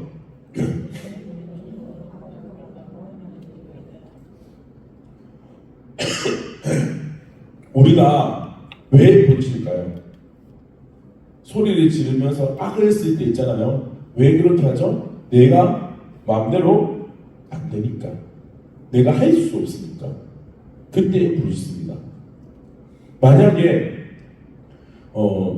제가 이렇게 운전을 가다가 실수로 지나가던 차에 옆구리 박았어요. 근데 이 차가 움직이는 아파트인 거예요. 한 3억, 4억. 문화짝 했는데 뭐 몇백, 몇천만 원 나온다? 그러면 저는 부르시기가 있죠. 주여 아시지 않습니까? 어찌 세계 이런 일이 있습니까? 근데 똑같은 사고를 냈는데 한 자산이 뭐 한 100억, 200억 있는 분들은 뭐 기분 좋지는 않겠지만은 뭐 그냥 어쩔 수 없지 하고 물어주겠죠. 예. 여러분 똑같은 문제가 있어도요. 내가 해결할 수 있는 사람들은요. 그렇게 기도 안 합니다. 그냥 해결하면 되니까. 그죠? 근데 똑같은 문제여도 해결이 안 되면은 부르시기도 하죠. 때로는 형편이 어려운 분들은 정말로 돈 몇백만 원 때문에 너무너무 힘들어하는데 부유한 사람들은 밥 한 끼를 먹는데도 몇백만 원 쓸 때도 있죠. 정말로 진짜완별이죠. 그러니까 결국에는 우리가 부르신다는 것은 문제가 있어서 부르시는 게 아니고 문제를 내가 해결할 수 없어서 부르시는 겁니다. 문제가 있어도 해결할 수 있어서 부르시지 않습니다. 근데 여기서 이제 우리가 뭘 경험해야 되냐면요. 나는 아무것도 할 수 없다라는 이 거룩한 무력감을 경험해야 돼요. 부르시기만 하는 사람들은 겸손합니다. 왜냐? 내가 이런 문제들 원론적으로는 내가 해결할 수 있다는 거거든요. 표면적으로야 나는 여유가 있으니까 내가 돈으로 해결하면 되지, 뭐 내가 이겨내면 되지 할 수 있어요. 하지만 근본적으로는 하나님이 안 도와주시면 안 되는 것들 알지 않습니까? 그래서 제가 교회를 처음 다니고 중학교 2학년 때부터 교회 다니고 교회 생활을 하면서 기도하는 걸 보다 보니까요 점점점 이상한 걸 느끼겠더라고요. 기도를 처음 할 때는 잘 몰랐는데 조금씩 하다 보니까 사람들 특히 앞에 대표님들 맞잖아요. 뭘 느끼냐면요, 야 저런 것까지 기도하나? 저런 것까지 기도하나 싶은 것들이 있었어요. 우리는 왜 예배 때마다 주님 은혜를 주셔서 하잖아요. 근데요 믿음의 초심자들은요 이런 이야기 되게 어색할 거예요. 은혜는 내가 그냥 잘 듣고 내가 이해하면 되지 왜 은혜를 달라고 하지? 근데 우리는 아니잖아요. 아무리 설교 잘 들어도 아무리 예배 잘 드려도 하나님이 은혜 안 주시면 은혜가 아니잖아요. 은혜는 하나님 주시는 거잖아요. 우리는 그걸 아니까 매일 예배 때마다 오늘 또 예배를 이 예배 가운데 은혜를 주셔서 하는데 교회 오래 한다는 분들 잘 모르는 사람들은요 이해가 안 되는 말이에요. 내가 은혜 받으면 되지 왜? 이런 게 이제 아직 내가 할 수 있다라고 생각하고 사는 거죠. 이런 것들이 되게 신앙생활을 하면 할수록 많이 느끼겠더라고요. 여러분 거룩한 무력감을 경험을 해야 됩니다. 우리는 정말로 내가 할 수 없다. 특히 여러분 가족의 문제, 아이들 문제 어떻습니까? 내 마음대로 됩니까? 내 마음대로 됐으면 얼마나 좋겠습니까? 맞죠? 두드려 패다 내가지 않습니까? 야 저는 제가 뭐 느끼냐면 제 살아가는 데 은혜라고 느낀 게 애기들 어릴 때 눈앞에서도 애가 위험해지더라고요. 바로 보는 앞에서도 뭐 하나 잘못 먹으면 목이 탁 걸리고 이 어려움을 보잖아요. 아 정말 우리 아이는 내가 책임질 수 없다. 무력감을 느끼더라고요. 아이를 키우면서 잘 키워봐야지라는 마음 다 있잖아요. 근데 키우면 키울수록 느낀 게 하나님 제가 할 수 없습니다. 주님이 우리 아이를 키워주십시오. 왜냐? 나는 말 그대로 무력하니까. 그런 무력감을 느끼는 사람은 그 무력함에서 오는 간절함이 자연스럽게 부르짖는 기도로 연결이 되는 것입니다. 그리고 10번에 보시면은 넘어가죠. 10번에 몸으로 하는 의사표현, 소리라고 했는데 로마서 10장의 9절 10절을 읽어볼까요? 시작. 내가 만일 내 입으로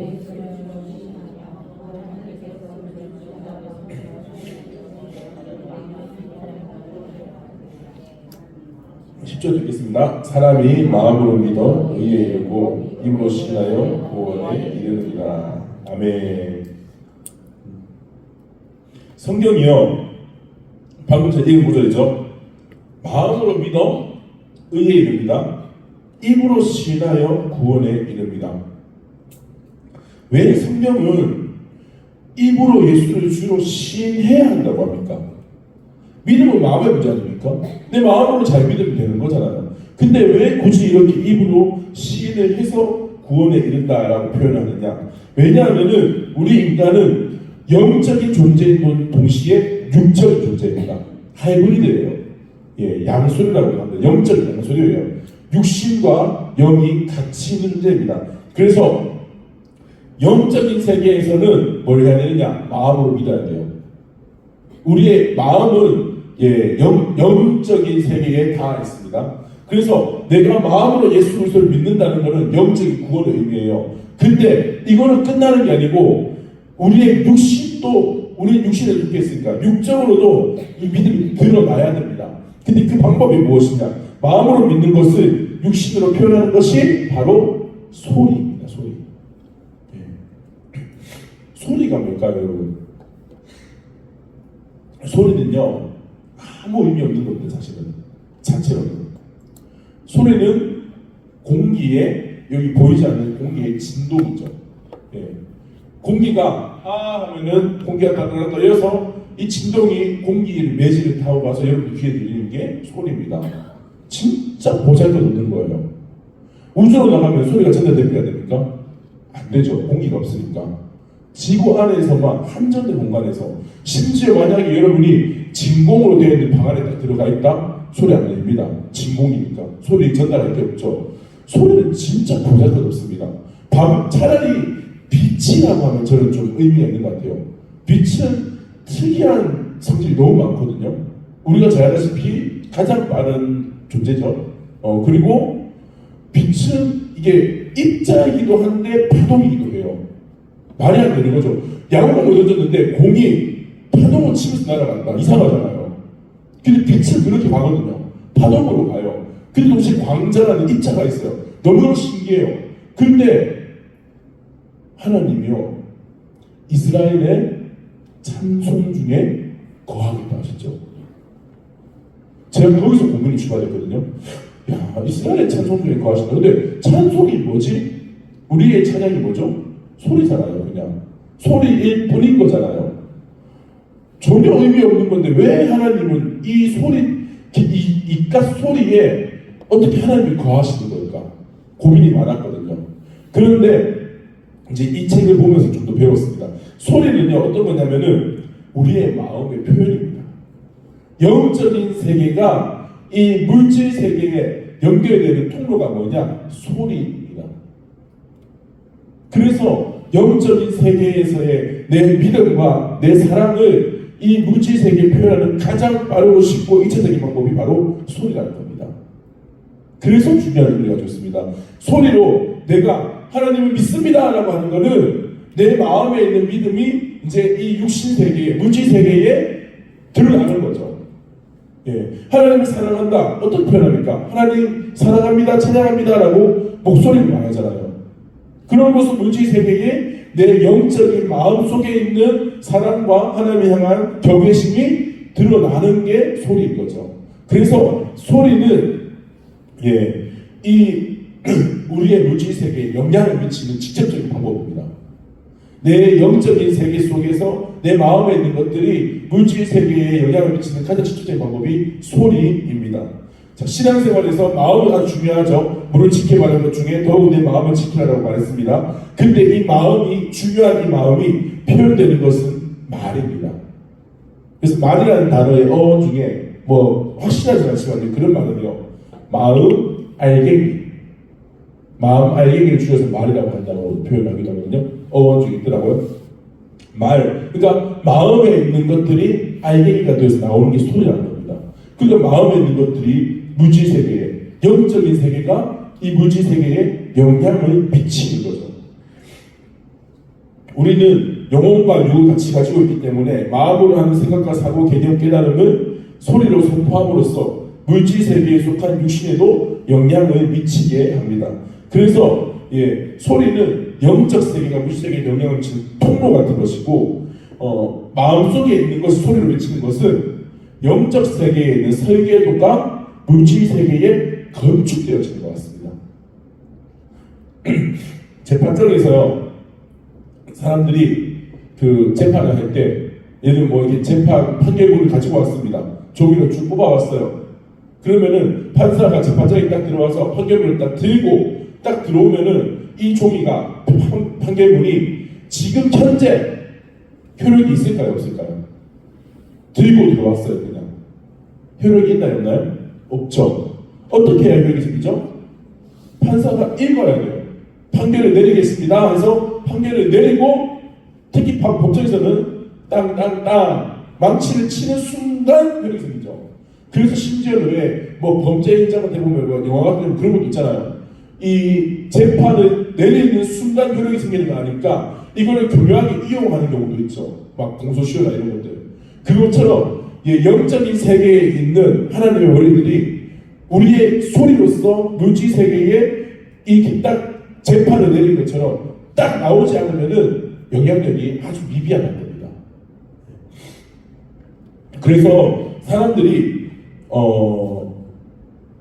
원하는 대로 살지 못하는 사람들 중에서는요, 어떤 사람들이 많냐? 소리를 듣는 사람들이 많아요.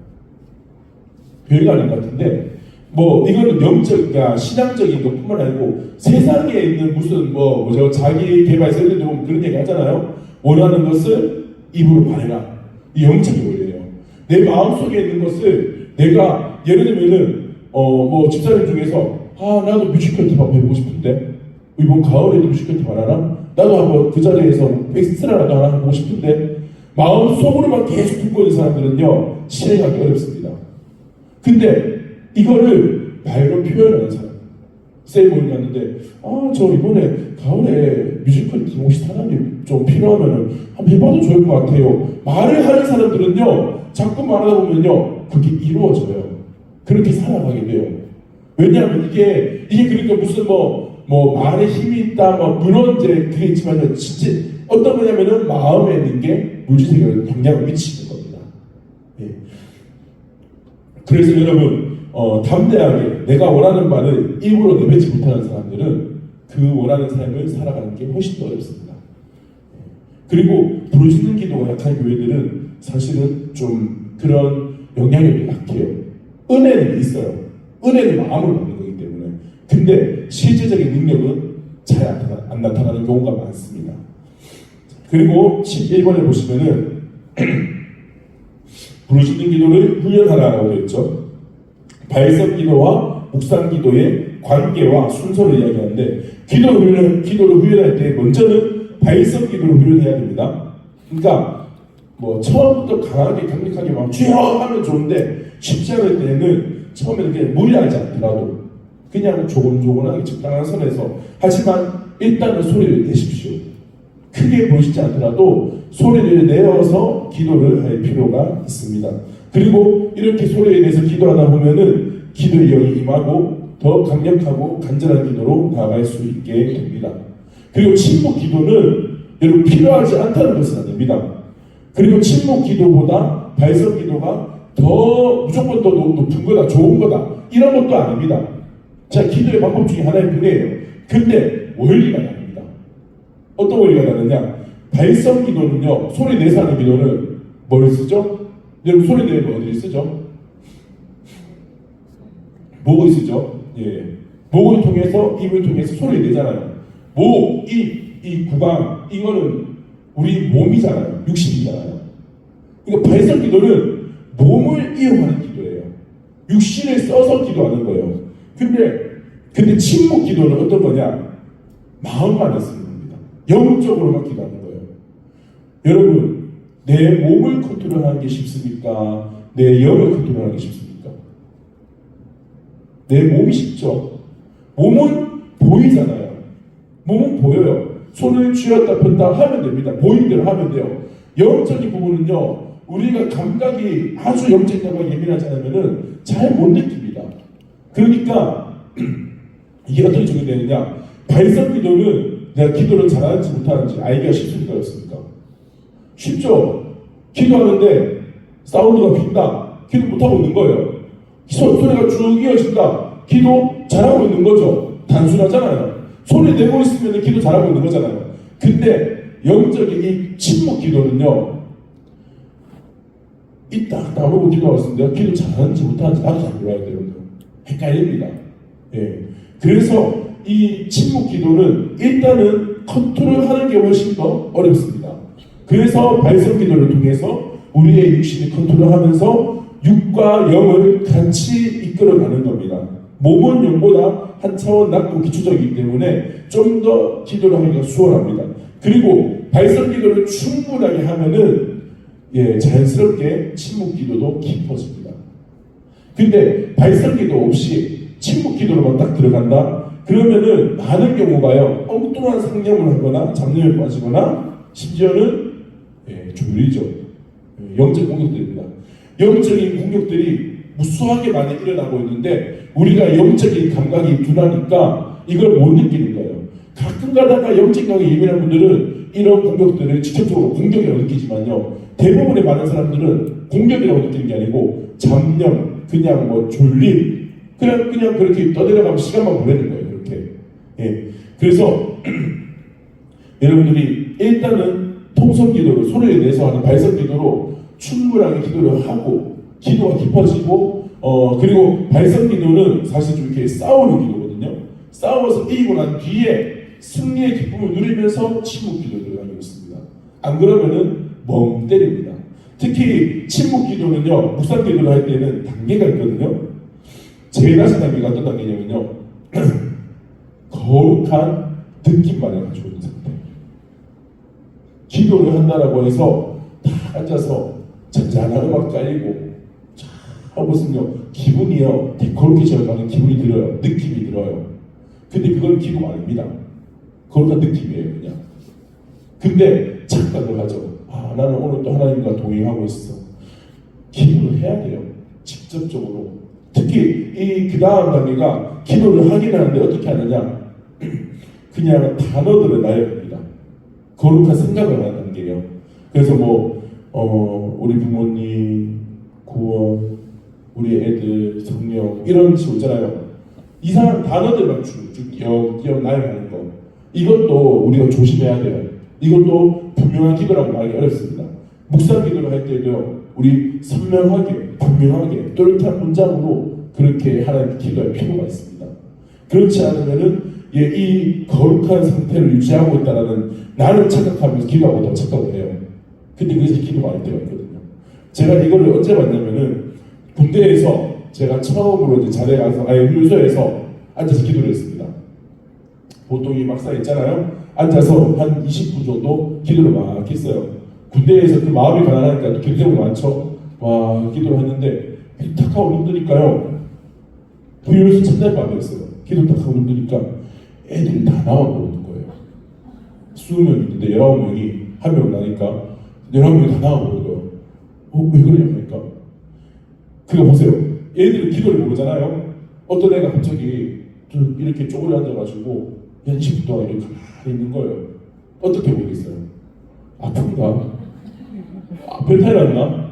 괜찮나? 우나? 그런 걱정이 되잖아요. 애들이 걱정을 하는 거예요. 그래서 괜찮다고 그래서 기도하고 나서고 제가 그날부터 마음을 먹었습니다. 눈에 띄면 안 되겠다. 누워서 기도하자. 진짜로 그렇게 마음 먹었거든요. 그래서 그때 이후로 훈련소에서부터 해서 자대까지까지 누워서 기도했습니다. 하루를 열심히 살고 딱 누워서 손을 같이 이렇게 모으고 똑바로 딱 누워서 기도를 하고 있어요. 그러면 누가 찾아오죠? 잠이 찾아오죠. 그러면은 기도하다가 약간 졸리면서 몽롱한 가운데에서 우리 부모님 두고 온 동생, 교회, 친구들, 동역자들에게 하게 기도해요. 기도라고 하기도 웃기죠. 그러다 보면 잠들어요, 그냥. 근데 저는 그걸 기도라고 생각하고 있었어요. 근데 첫 휴가 나와서 어디 갔는데 아까 말한 큰애 삼촌한테 갔어요. 휴가 와서 이제 인사드렸는데 책을 하나 받아왔습니다. 그러니까 책 꼬지에서 보다가 책 제목이 너무 좋아서 제가 책 좀 빌려내라고 했습니다. 책 제목이 뭐냐면요, 기도하지 않으면 죽는다. 이엠마운드 목사님이 쓴 책인데, 이 기도하지 않으면 죽는다는 책에서요, 중간에 어떤 얘기가 나오느냐, 우리는 거룩한 생각을 하는 것과 하나님께 기도하는 것을 구분해야 된다. 이런 문장이 딱 나오는데 딱 보자마자 제가 내가 지금 밤마다 하는 게 거룩한 생각이구나. 딱 느껴지더라고요. 이게 워낙 속기 쉽기 때문에 이 책에서도 목사님이 딱 이야기하는 거예요. 거룩한 생각을 하고 있는 것과 하나님께 기도 올려드리는 것은 다른 거거든요. 그거를 똑같은 걸로 혼용하면 안 됩니다. 그러면은 기도 생활이 무너집니다. 그래서 사실 저도 발성기도가 필요하긴 합니다. 묵상기도 하다 보면은 이 혼란스러운 이 분별이 잘 안 돼요. 그리고 아까 잠깐 말했지만 발성기도는 일종의 전투적인 싸우는 기도입니다. 그래서 우리의 기도를 회방하는 악한 세력과 맞서 싸우는 기도이고, 그래서 우리가 싸워서 이기고 더 깊은 기도 영역에 들어갔을 때 우리는 자연스럽게, 여러분들이 기도 생활하다 보면 굳이 누가 안 시켜도 자연스럽게 통성 기도를 막 하다가 깊은 통성 기도를 하게 있습니다. 그때는 하나님의 은혜를 깊이 느껴요. 마음으로 하나님의 임재를 경험합니다.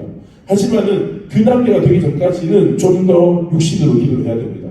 그래서 부르짖는 기도는 좀 몸으로 힘을 써서 기도하는 편도 있습니다.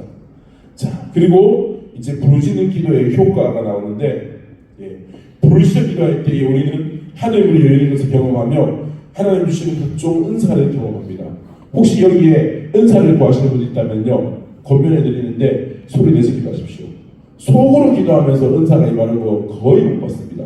그 정원 목사님도 부르짖는 기도, 대접 기도 쓰신 거 있잖아요. 우리 위에 필독서. 이 정원 목사님도 10년을 기도했는데도 성령의 변호를 구하고 방언을 보는데 안 오더래요. 그러다가 어느 날 깨닫고 소리 내서 부르짖으려 하니까 며칠 만에 방언이 임했다고 해요. 소리 안 내면 10년을 기도해도 안 되는 게 방언이라는 은사고요. 소리 내서 기도하면 금방 임하는 게 이 하나님의 성령의 은사입니다. 만약 은사를 사모한다면 더더욱 소리를 내서 기도를 하시기 바라고, 그리고 소리에는 육적인 영향력이 강하게 실립니다. 그래서 소리 내어 기도하는 교회는 대체적으로 사람들이 강건하고 치유와 회복의 사례가 많습니다. 100%는 아닙니다. 묵상으로 기도하는 교회도요, 은혜가 임하면 치유가 나타나요. 하지만은 아무래도 묵상기도를 많이 하는 교회들은 기질적으로 생각이 많고 사색적이고 조용한 걸 좋아하게 됩니다. 그리고 하나님의 마음을 깨달아 알아서 은혜와 감동은 잘 받아요. 근데 실제 육신으로 임하는 주님을 처음 하는 거는 잘 못 느낍니다. 그리고 밑에 보시면은 말하는 것을 훈련하라고 되어 있죠. 기본적으로 내 안에 있는 생각을 말로 표현하는 것을 훈련하는 것은 기본적인 훈련으로서 도움이 됩니다. 당연한 이야기인데 글을 잘 쓰고 말을 잘 못하는 사람이랑 말을 잘하고 글을 잘 못 쓰는 사람이랑 어떤 사람이 도덕기도하기가 쉬울까요? 말을 잘하는 사람, 맞아요. 말을 잘하는데 글을 잘 못 쓰는 사람이 부르짖는 기도를 하기에는 훨씬 더 수월합니다. 그래서 평소에 마음속에 있는 것을 입으로 뱉어내는 연습을 하면 좋습니다. 그래서 여러분들 예컨대 나는 기도학교를 통해서 하루에 1시간 이상 기도를 하겠다 속으로만 생각하지 마시고 소리 내보는 겁니다. 나는 매일 하루에 1시간 이상 기도할 것이다, 2시간 이상 기도할 것이다, 이렇게 딱 소리를 내는 것도 아주 유익하고 도움이 됩니다. 그리고 밑에 보시면은 강력한 성경 읽기를 훈련하라 되어 있는데, 성경을 부르짖듯이 소리내어 읽는 것도 아주 도움이 됩니다. 눈으로만 읽는 것이, 눈으로만 조용히 읽으면은 뇌를 자극하여서 말씀이 우리 안에 스며듭니다. 그래서 이것도 은혜가 있긴 있어요. 하지만 입으로 소리를 내어서 말씀을 읽으면은 이 말씀이 직접 우리의 몸과 영혼에 부딪히게 됩니다. 그래서 우리 속에서 어떤 영적인 움직임이나 영적인 작용이 일어나는 것을 경험할 겁니다. 제가 아는 제 친구, 아까 말했던 그 친구 목사님이 어머니가 권사님이신데, 제가 신경을 했을 때 한 번에 제 친구가 말하더라고요. 야, 형님, 우리 엄마 요새 요한복음을 소리내서 읽고 있대요. 하루에 한 번씩. 요한복음 전체를 하루에 한 번 소리내서 읽는 모임을 가졌대요. 그러니까 권사님들 한 3-4명이 모여가지고 우리 매마다 말씀만 읽어보자 해서 요한복음을 계속 읽었대요. 한 달을 읽었어요. 그 몇 번 읽었겠습니까? 30번 읽었겠죠? 근데 한 2주 정도 지나고부터는요, 이게 요한복음을 하루에 한 번 딱 통독을 하잖아요. 계속 소리내서 돌아가면서 이렇게 해서 한 2주 정도 하니까 말씀이요 떠오른대요. 저도 궁금해요. 소리내서 이 요한복음 쭉 읽으면은 이게 눈으로 읽고 있는데 그 장면이 이렇게 눈으로 보듯이 그려진대요. 정말 살아있는 말씀의 역사인 거죠.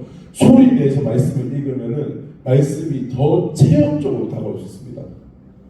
그런 것도 또 여러분들 그래서 한번 소리내서, 목사님도 많이 이야기하시잖아요. 소리내서 성경 읽는 거, 그것도 분명히 여러분한테 많은 도움이 됩니다.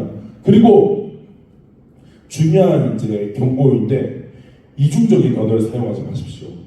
이중적인 언어. 그러니까 마음에도 없는 말을 하거나 아예 거짓말을 하는 등의 이중적인 언어 생활은 기도 훈련에 아주 악영향을 미칩니다. 심지어는 악하고 더러운 말보다 더 영적으로 좋지 않고 위험한 것이 진실에서 나오지 않는 이중적인 말입니다. 근데 그러니까 거짓을 말하지 말라는 거잖아요. 거짓된 이야기 하지 말라. 그러면 또 착각하는 게 그러면 다 솔직하게 다 이야기해야 됩니까? 그것도 지혜를 좀 탈 때가 있어요. 예를 들어서 만약에 키가 한 60쯤 되는데 몸무게가 한 130kg다.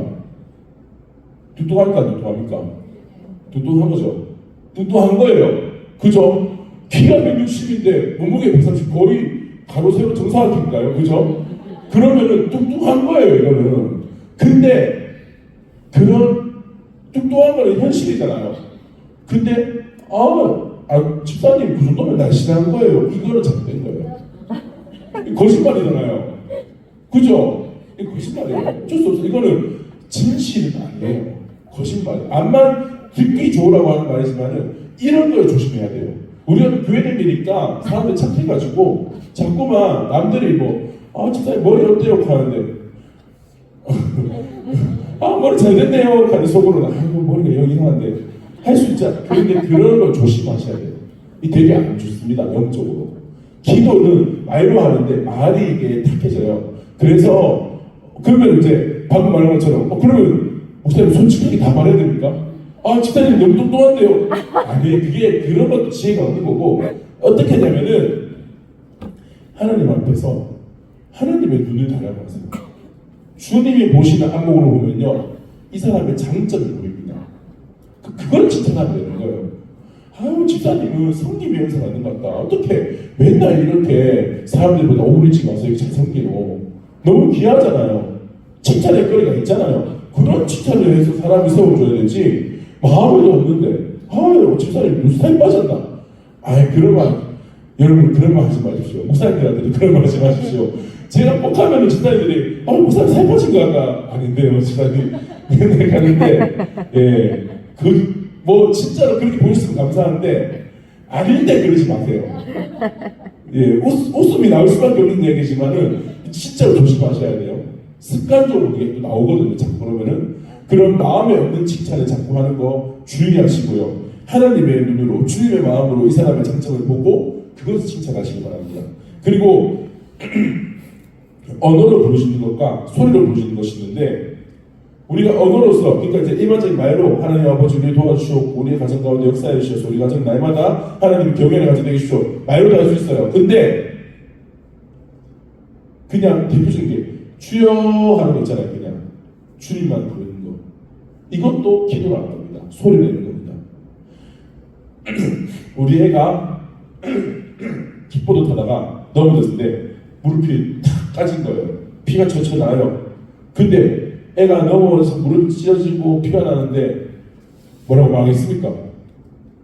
엄마 하겠죠. 그냥 엄마 울죠. 그러다 내가 갑자기 엄마한테 왔는데, 엄마 내가 킥보드 타다가 브레이크를 잡으려고 했는데 순간 브레이크 못 잡고 탁 넘어졌는데 여기 오른쪽 무릎이 팍 찢어져서 피가 많이 나고 있어. 엄마 밴드를 바르고 소독해야 될 것 같아. 이렇게 말을 하겠습니까? 안 하죠. 그냥 엄마 해요. 그러면은 엄마가 다 알아듣잖아요. 그냥 그렇게 기도를 할 수 있다는 겁니다. 근데 우리가 주여만 하는 거를 약간 꺼림칙해 하는 부분이 있어요. 중원, 부원 하지 말라. 예. 근데 여기서 말하는 중원, 부원은 이 주여라는 다른 개념이에요. 어떤 거냐면은 그 당시에 중원, 부원을 하지 말라 했던 거는 주문을 하지 말라 했던 겁니다. 주문. 의미와 내용을 생각하지 않고 그냥 말하는 거, 반복해서 말하는 거. 이게 어디서 나오냐면요, 우리 남녀호랭교 아시죠? 남녀호랭교가 어떻게 신앙생활하는지 아십니까 혹시? 그 주문이 있잖아요. 자기의 주문. 남녀호랭교 하는 이 주문이 있어요. 그 주문을 외우는 게 이들의 신앙생활이에요. 이들은 주문을 많이 외우고 빨리 외우면은 그게 자기들의 영성이라고 생각해요. 그래서 그걸 훈련하거든요. 이게 주문본입니다. 의미 없이. 그래서 어쩌면은 여러분들이 예를 들면은 사도신경이나 특히 주기도문을 하는데 외우잖아요, 다. 근데 아무 생각 없이 한다? 그 조심스러워요. 물론 초신자들이 기도 못할 때 때로는 그런 이야기도 해요. 어떤 목사님 이야기하더라고요. 자기가 옛날 신학할 때 어떤 목사님이, 자기 스승 되는 목사님이 주기도문을 하루에 100번씩 외우라고 했대요. 막 100번을 외우니까 그 의미가 와닿았다 이런 예화가 있긴 한데, 근데 기본적으로 여러분 아무 의미 없고 생각 없이 그냥 반복해서 말하는 거는 중원본이 맞습니다. 근데 내가 아프잖아요. 간절하잖아요. 하나님 필요로 하잖아요. 그 간절함에서, 근데 내가 도저히 말로 설명을 못해서 그냥 주여 하면서 울고 불고 하는 거는 하나님 들으시는 기도예요. 그거는. 그런 소리로 기도하는 이 부르짖는 거를 너무 또 금기시할 필요는 없습니다. 예. 그리고 부르짖는 기도에 뭐 요령이라고 되어 있는데, 목으로 하고 쓰지 말고 배에서 소리가 올라온다 생각하면서, 소리는, 목은 소리가 지나가는 통로라 생각하고 그렇게 목에 힘을 빼고 소리를 내시면은 좋습니다. 기도하다가 목 쉬는 것도 좋은 건 아닙니다. 예. 그리고 심령으로 부르짖으라고 했는데, 소리만 크게 지르고 간절하게 지르는 게 아니라 마음도 간절하게 부르짖어야 됩니다. 그리고 부르짖을 때에 주변의 상황과 조화가 되게 하라. 예. 여러분 그럴 만한 상황이 아닌데 엇박이 나는 그런 부르짖는 기도는 자제할 필요도 있습니다. 덕이 안 되거든요. 예, 근데 뭐 집에서도 뭐 남편이 TV 보고 있는데 갑자기 옆에서 주여 한 거, 예, 이상하죠? 상황이 안 맞죠? 이런 짓을 잘 안 하죠. 근데 보세요, 이런 거 있어요. 명절이라든지 뭐 이렇게 때가 됐으면 명절에 대해서 고향교회 간 거예요. 혹은 이제 부모님 다니시는 교회에 한번 찾아갔어요. 모처럼 많이 왔는데 아 우리 교회 새벽기도 오랜만에 가볼까 해서 새벽기도 괜히 가봤네요. 갔는데 사람들이 다 좀 더 조용하게 잔잔하게 기도하고 있는 거예요. 우리는 화원교에서 왔잖아요. 아 내가 기도를 배웠는데 내가 또 부르시는 기도 들었는데 하면서 그거 가서 갑자기 막 다 기도 조용하게 하는데 혼자서 주여 막 고함을 지른다? 이거는 지양하십시오. 막 이거는 하지 마십시오. 덕이 안 되잖아요. 그죠? 이게 내세우는 것밖에 안 되거든요. 내가 그 교회를 계속 다닐 거면은 또 다니면서 영향을 미치면 모를까. 뭘 한 번 또 깠는데 그거 갑자기 사람들 다 막 정신 사납고로 그런 거는 덕이 안 되죠. 이런 기도는 조심하시기 바랍니다. 그래서 부르실 때는 항상 주위의 상황과 조화가 되게 하시고 그리고 부르실 때에는 온몸에 힘을 다 주고 기도할 필요가 있습니다. 부르시는 기도는 아까 말한 전투적인 기도, 싸우는 기도입니다. 평안하게 쉬고 있는 것처럼 기도하는 게 아니고요. 온몸에 좀 힘을 딱 주고 진짜 싸우듯이 기도할 필요가 있어요. 편안하게 다 퍼져서 주여 이게 아닙니다. 주여 도와주십시오 하면서 이렇게 힘을 탁 줘서 기도할 필요가 있습니다. 그리고 다양하게 소리를 사용할 수 있겠죠. 기도하면서 뭐 주여 할 수도 있고 주여 할 수도 있고 아니면 또 부는 낮에는 짧게 길게 이렇게 다양하게 소리 낼 수 있고요. 그리고 부르짖으면서 뭘 살피라고 했죠? 부르짖는 기도는 겉으로 볼 때는 소리만 나지만요 그 속에는 영적인 움직임이 있습니다. 왜냐하면 영과 육으로 같이 하는 기도이기 때문에. 그래서 부르짖는 기도를 할 때에 영적인 작용이 일어나요. 내적인 영의 상태가 변화가 일어남으로써 드러납니다.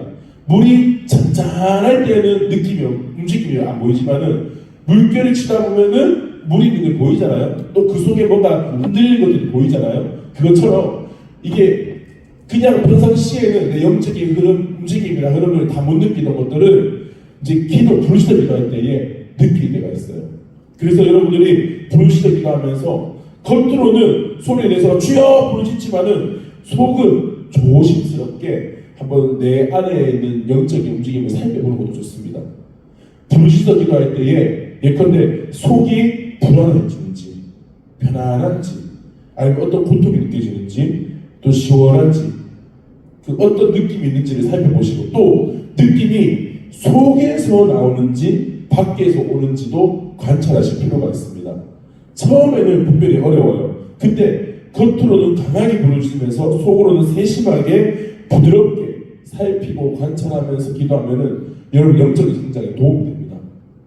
제가 저번에 이제 목사님한테 기도 받으면서 한번 많이 토해내고 나서 또 한 번은 기도하는데 안수를 받고 기도하는데 목사님께 안수 받는데 속에서 슬픔이 올라오더라고요. 슬픔이 안에서 묘한 슬픔이 쭉 올라오는 거예요. 안에서 나왔습니다. 예전에 들어와 있던 거겠죠. 그리고 안에서 나오는데 슬픔이었어요.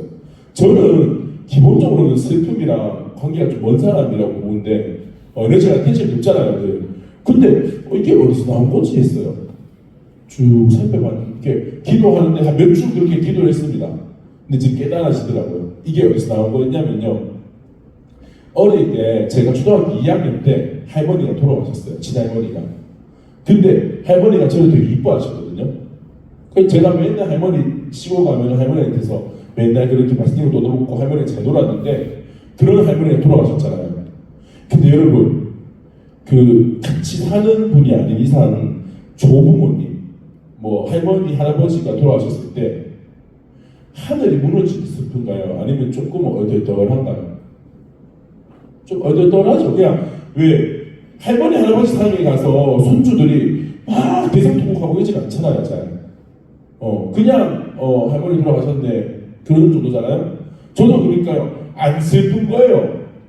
근데 제 마음에 어떤 마음이 들냐면은 나를 이렇게 사랑해주던 할머니가 돌아가셨는데 내가 이렇게 슬퍼하지 않으니까 되게 내가 나쁜 애 같은 불효자식 같은 거예요.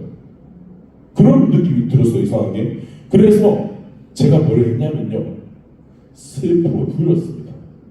슬퍼하려고 했어요. 계속. 지금도 너무 생생하게 생각이 나는데 시골 집에서 장례를 치렀거든요. 병원에서 가고 그래서 중간에 이제 거실 겸 부엌을 거기에 이제 이렇게 병풍 개봉해놓고 할머니 모셨고 저희가 이제 그 장례를 치다 보니까 중간에 어디 경산이거든요. 집이 그 할머니 댁이 어디 가지도 못하잖아요. 그 시골 집에 있는데 저랑 이제 사촌들이랑 이렇게 몇 명이서요. 옆에 있는 작은 방에 소파에 둘러 앉았었어요. 녹색 소파였는데 소파에 이렇게 한 대여섯 명 쭉 앉아서 있는데 제가 슬픔이 안 느껴지고 눈물이 안 나니까 너무 죄송스럽잖아요. 계속 엎드려서 계속 이렇게 있으면서 나는 슬퍼해야 돼. 나는 슬퍼해야 돼. 할머니가 돌아가셨는데 슬퍼해야 돼. 계속 내가 되새겼어요. 근데 어느 순간 슬픔이 쑥 들어오더라고요. 저는 그 기억이 나거든요. 뭔가가 쑥 들어오듯이 슬픔이 안에서 너무 슬퍼 이게 아니고요. 슬픔이 들어온다고 느꼈어요. 쑥 들어오더니만 그때부터 눈물이 막 나는 거예요. 그때 한번 그런 일이 있었거든요. 근데 이게요 영이 그냥 특이한 케이스죠. 제가 특별하게 슬픔의 영을 불러서 들어온 거예요. 근데 보통은 슬픔의 영이 어떤 사람 들어오죠? 기질적으로 슬픔이 많은 사람이 슬픔의 영이 들어오기 마련인데 제가 판단할 때 그래요. 저는 기질적으로 슬픔이 많지는 않은데 슬픔의 영이 들어오니까 이게 막 드러나지는 않았어요. 이 기질이랑 영이 일치가 되면은 확 드러나잖아요. 근데 그게 드러나지는 않았는데 그때 어릴 때 들어와서 계속 숨어 있었던 거예요. 그러니까 기도하는데 내 안에 숨어있던 이 슬픔이 딱 보여지면서 드러나는 거예요. 대접을 하니까 쉽게 나가게 됐어요. 뭐 매일이 되는 그런 악한 영은 안 됐으니까. 그렇게 해서 나갔는데 이것처럼 여러분들이 이렇게 통속기도를 하다 보면은 안에서 영적인 흐름이 느껴지게 됐습니다. 그래서 여러분들이 기도를 부르짖는 기도를 하면서도요 내 안에 어떤 감정이나 감각의 변화나 느낌이 있는지 아까 말한 것처럼 안에 있는지 밖에서 들어오는 건지 이걸 잘 분별해 보시면은 여러분들의 안에 있는 영적인 문제들을 잘 해결할 수가 있는 거예요. 그러면은 여러분들이 영적으로 빨리成長할 수 있는 비결이 됩니다. 그리고 그 밑에 보시면은 상상으로 부르짖으라 되어 있습니다. 저번에 이제 군대에서 기도했던 이야기랑 똑같은 건데 직접 부르짖을 상황이 아닐 때가 있죠. 부르짖어 기도를 못하는 상황. 근데 부르짖어 기도를 해야 될 때에는요 부르짖어 기도하는 듯한 상상과 이미지로 기도를 할 수 있습니다. 소리는 안 내요. 하지만은 소리 내듯이. 첫째는 그래서요 저는 해봤을 때 입이 움직여요. 묵상기도는 입이 가는데 상상으로 부르짖는 거는 묵상기도는 다르거든요. 상상으로 부르짖는 기도는 입술이 다 움직이고요. 심지어 제가 이렇게 성대도 움직여요. 다만 이 호흡만 안. 왜냐면 호흡을 내는 순간 소리가 나잖아요. 그러니까 제가 군대에 있을 때 그 옆에 다 선생님들 무서운 아저씨들 다 있는데 내가 소리를 내서 기도를 못 하잖아요. 그러니까 어떻게 하느냐? 소리는 안 내지만은 간절하게. 그러다 보니까 간절하면 부르짖음이 따르잖아요. 그러니까 마치 왜 한나가 그 성전에 올라서 기도하는데 엘리가 어떤 착각을 했습니까? 술 취한 줄 알죠. 왜 그랬습니까? 소리는 뭔가 입은 막 대대대석한 소리 안 내니까 저 가시나 술 취했네 그런 있잖아요. 그게 그러니까 제가 거기 상상으로 보시는 거예요. 소리는 내지 않지만은 온 힘을 그래서 몸에도 힘이 팍 들어가요. 침묵 기도는요, 묵상 기도는 진짜로 제대로 하면요 평안해요. 승리하고 쉬는 기도이기 때문에. 근데 묵상이 부르짖는 기도는 힘이 들어가거든요. 소리를 안 내지만은 묵상 이미 이건 부르짖는 기도이기 때문에 몸에 힘이 탁 들어가요. 그래서 소리가 내듯이 기도를 하고요. 제가 그래서 군대에서 뭘 했냐면요. 소리 안 내서 방언을 많이 했습니다. 소리는 못 내지만 부르짖어 기도하잖아요. 그렇게 간절히 기도하고요. 소리를 안 내고 찬양을 많이 해요. 그러다 보면은 소리를 안 내고 방언도 많이 해요. 방언을 하는데 소리를 안 내요. 근데 방언을 하고 있어요. 내가 느껴요. 심지어 제가 방언 찬양을 가끔씩 하는데 방언으로 찬양을 할 수 있는 게 있거든요. 저도 이제 몰랐는데 군대 가기 전에 그 하늘의 언어라는 책이 있습니다. 김우현이라는 작가분이 쓴 책인데 옛날에 그 인간극장 팔복 시리즈 유명했죠. 팔복 시리즈의 그 인간극장을 찍었던 다큐멘터리 작가인데 이분이 이제 방언에 대해서 책을 쓴 거예요. 간증적으로 방언을 할 때에 꾸준하게 방언을 할 때에 어떤 성의 역사가 나타났는지를 전 세계를 돌면서 기록한 책인데 재밌어요. 그래서 저 책을 쭉 읽었거든요. 하늘의 언어라는 책을 읽고 군대를 갔는데 군대에서 막 기도하다가 방언하다가 어느 날 멜로디가 있는 그러니까 음률이 있는 방언을 하고 있는 거예요. 소리를 안 내고 있습니다, 여전히. 근데 느껴지는 거야. 이거 방언 찬양하고 있네. 저는 처음으로 방언 찬양할 때 소리를 안 내고 있습니다. 부르짖는 기도지만요, 상상으로 할 때에 이렇게 될 수 있는 겁니다. 제가 느끼기에 100%는 당연히 안 됩니다. 제일 좋은 걸 소리 내서 기도하는 게 더 좋습니다. 하지만 상황이 여의치 않을 때, 환경이 안 될 때에 이렇게 상상으로 부르짖는 것으로도요, 한 80% 정도 그런 효과를 볼 수 있는 것 같아요. 그렇게도 여러분들이 환경이 안 될 때에는 그렇게라도 기도하는 것도 좋은 부르짖는 기도의 방법 중에 하나입니다. 그리고 부르짖는 기도는 사실 공간을 확보해야 되죠. 부르짖을 수 있는 그러한 환경을 확보하는 것이 당연히 좋습니다. 그리고 그래서 부르짖어 기도할 수 있는, 말하자면은 우리 배운 것처럼 정시기도의 장소, 공간을 충분하게 준비를 하십시오. 저도 군대에 있을 때는 소리 못 내고 기도했고, 전역하고 나서 이제 복학을 하면서 자취를 했습니다. 시커먼 남자 다니면서 냄새나게 살았어요. 근데 방에 옷방이 하나 있었어요. 그 성서계대 남문 쪽에 삼성원룸하는 곳이었는데, 3층에 꼭대기층이었어요. 그래서 3룸이었어요. 나름대로 좀 큰 데서 남자 5명 살았는데 월세 45. 제 기억이 나네요, 지금도. 근데 옷방이 조그맣게 해서 처음에는 거기서 기도를 해봤어요. 옷방에 들어가서 애들 뭐 놀고 있을 때 잠깐 기도를 한 30분이라도 해야지 해서 기도를 했는데 잘 안 되더라고요. 어쨌든 옷방에서는 100% 사운드로 소리 못 내잖아요. 100% 사운드면 원심이 시끄럽겠죠. 방음도 잘 안 되는데, 그러니까 좀 처음에는 몇 주를 해보다가 안 돼서 결국에는 어디로 갔냐면요, 제 기도처 중에 하나는 노천강당이었습니다. 계대 노천강당. 거기서 마음껏 부르짖기도 했었는데 저번에 나눴죠. 은혜의 추억들이 많습니다. 거기에. 그렇게 부르짖어 기도할 수 있는 공간을 확보하시는 것. 저만 되면 역시 교회로 와야 되겠죠. 그리고 부르짖는 기도와 묵상 기도의 의미와 조화를 잘 이루는 것도 중요합니다. 둘 다 아름다운 기도이고 필요한 기도입니다. 그런데 부르짖는 기도만 하는 것도 사실 문제가 있긴 있어요. 그리고 묵상 기도만 하는 것도 문제가 있습니다. 균형이 있어야 되고 때에 맞춰 기도를 해야 되며 이 때를 잘 분별해야 되는데, 부르짖는 기도는 초창기에는 안 좋은 것이 드러나기도 하고 소리도 시끄럽고 방해하니까 잘 다듬어져 봐야 됩니다. 그리고 부르짖어 기도할 때에 보통 부르짖어 기도하니까 무언가를 내뱉듯이 기도를 많이 하는데, 그러다 보면 탈진이 오기도 합니다. 좀 지쳐요. 그래서 부르짖어 기도하면서 내뱉기도 해야 되지만은 동시에 들이마시기도 해야 됩니다. 은혜를 구하고 은혜를 마시는 기도도 할 수 있어요. 이때 하나님의 은혜가 내게 임합니다. 그래서 내가 들이마신다라는 생각을 가지고 기도한 부르짖는 기도도 좋습니다.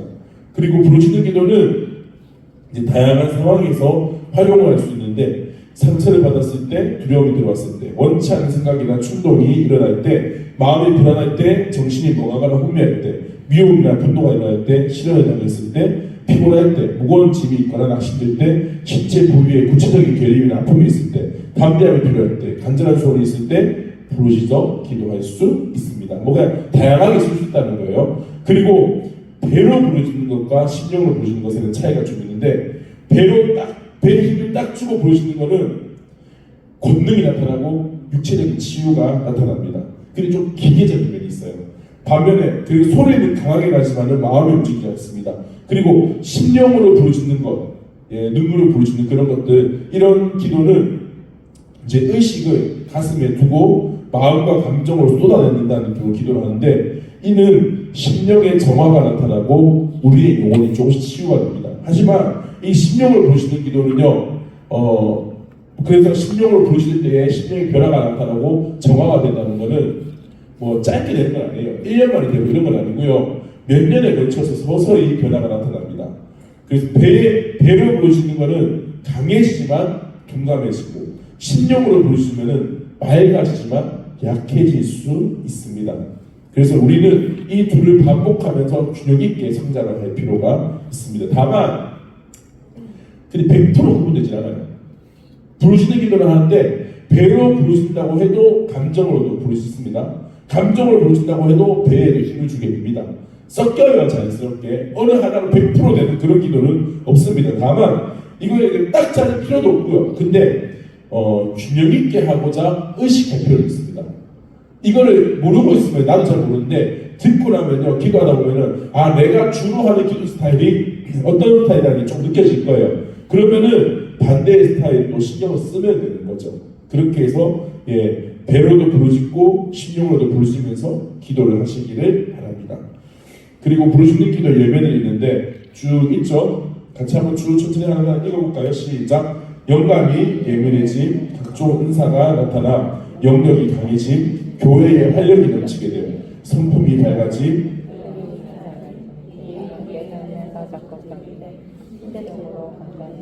영혼이 밝아짐, 이런 다양한 기도 예배들이 나타나게 됩니다. 그리고 부르짖는 기도를 할 때에 조심해야 할 것이 있습니다. 이게 원래 기질적으로 강한 사람들이 있어요. 영이 강한 사람들이 있어요. 그런 사람들은 부르짖는 기도를 해도요, 큰 변화가 없습니다. 원래 강한 사람이 강해지는 거니까.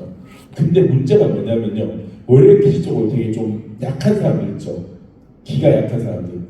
그런 분들이 부르짖는 기도를 꾸준하게 하잖아요. 그럼 어떻게 되느냐? 바뀌어요. 사람이 바뀌거든요. 근데 이렇게 바뀔 때에 주의할 게 있습니다. 첫 번째로 제일 큰 게 언어를 조심하세요. 언어 표현을 조심하시기 바랍니다. 부르짖는 기도를 전혀 안 하는 사람이 이제 성향이 바뀌고 이게 영이 강해지면요. 아까 전에 말했죠. A랑 B가 있는데 A는 영적으로 약해요. B는 영적으로 강해요. 그럼 누가 누구한테 상처를 주죠? B가 A에게 상처를 주죠. 그러니까 B는 평상시에 영적으로 강한 사람은요, 상처를 안 주려고 노력해야 돼요. 기질적으로 약한 사람들은 상처를 안 받으려고 노력해야 돼요. 근데 평생을 약하게 살아온 사람이 상처를 늘 그러니까 나 상처 안 받아야지, 저런 사람들 말을 신경 안 써야지, 이렇게 사는 사람이 기질이 바뀌기 시작하고 영적으로 강해지니까 실수가 할 수 있는 게 남들한테 상처를 줄 수 있는 거예요. 근데 본인은 몰라요. 그런 경험을 잘 안 해봤으니까. 그래서 내가 만약에 부르짖는 기도를 꾸준하게 훈련을 한다? 그러면은 언어 표현을 할 때 좀 더 신경 써야 됩니다. 혹시 내가 좀 거친 말을 하거나 상처 주는 말을 하지 않나라는 거, 직설적으로 말을 하지 않나, 이런 것들을 상처를 주는 것 좀 더 조심하시고 주의를 해야 되고요. 그리고 교만을 조심해야 됩니다. 이것도 마찬가지예요. 기질적으로 약한 사람들은 교만이 뜻하지 않습니다. 대신 뭐가 뜻할까요? 영이 약한 사람들. 교만 대신에 우울증 같은 거, 누유인 거잖아요. 이거 마이너스적인 감정들이 강한 거예요. 그래서 막 우울증이 오거나 낙심하거나 상처받았다 하는 것들, 이런 것들이 많습니다. 근데 이제 부르짖는 사람들은 부르짖어 기도를 하다 보면 이제 좀 영적으로 강해지면요, 혈기를 부리거나 누군가를 적극적으로 미워하게 되거나 또는 교만하게 되거나 이런 것들이 많이 생깁니다. 그래서 이런 것들을 좀 주의를 하셔서, 특히 여러분들 스스로 생각할 때 내가 영적으로 좀 약한 사람이었다면은 부르짖는 기도를 꾸준하게 훈련할 때에 더 조심할 필요가 있습니다. 그리고 소음의 문제도 당연히 부르짖는 기도할 때 조심해야겠죠. 자, 이상 오늘의 이 강의를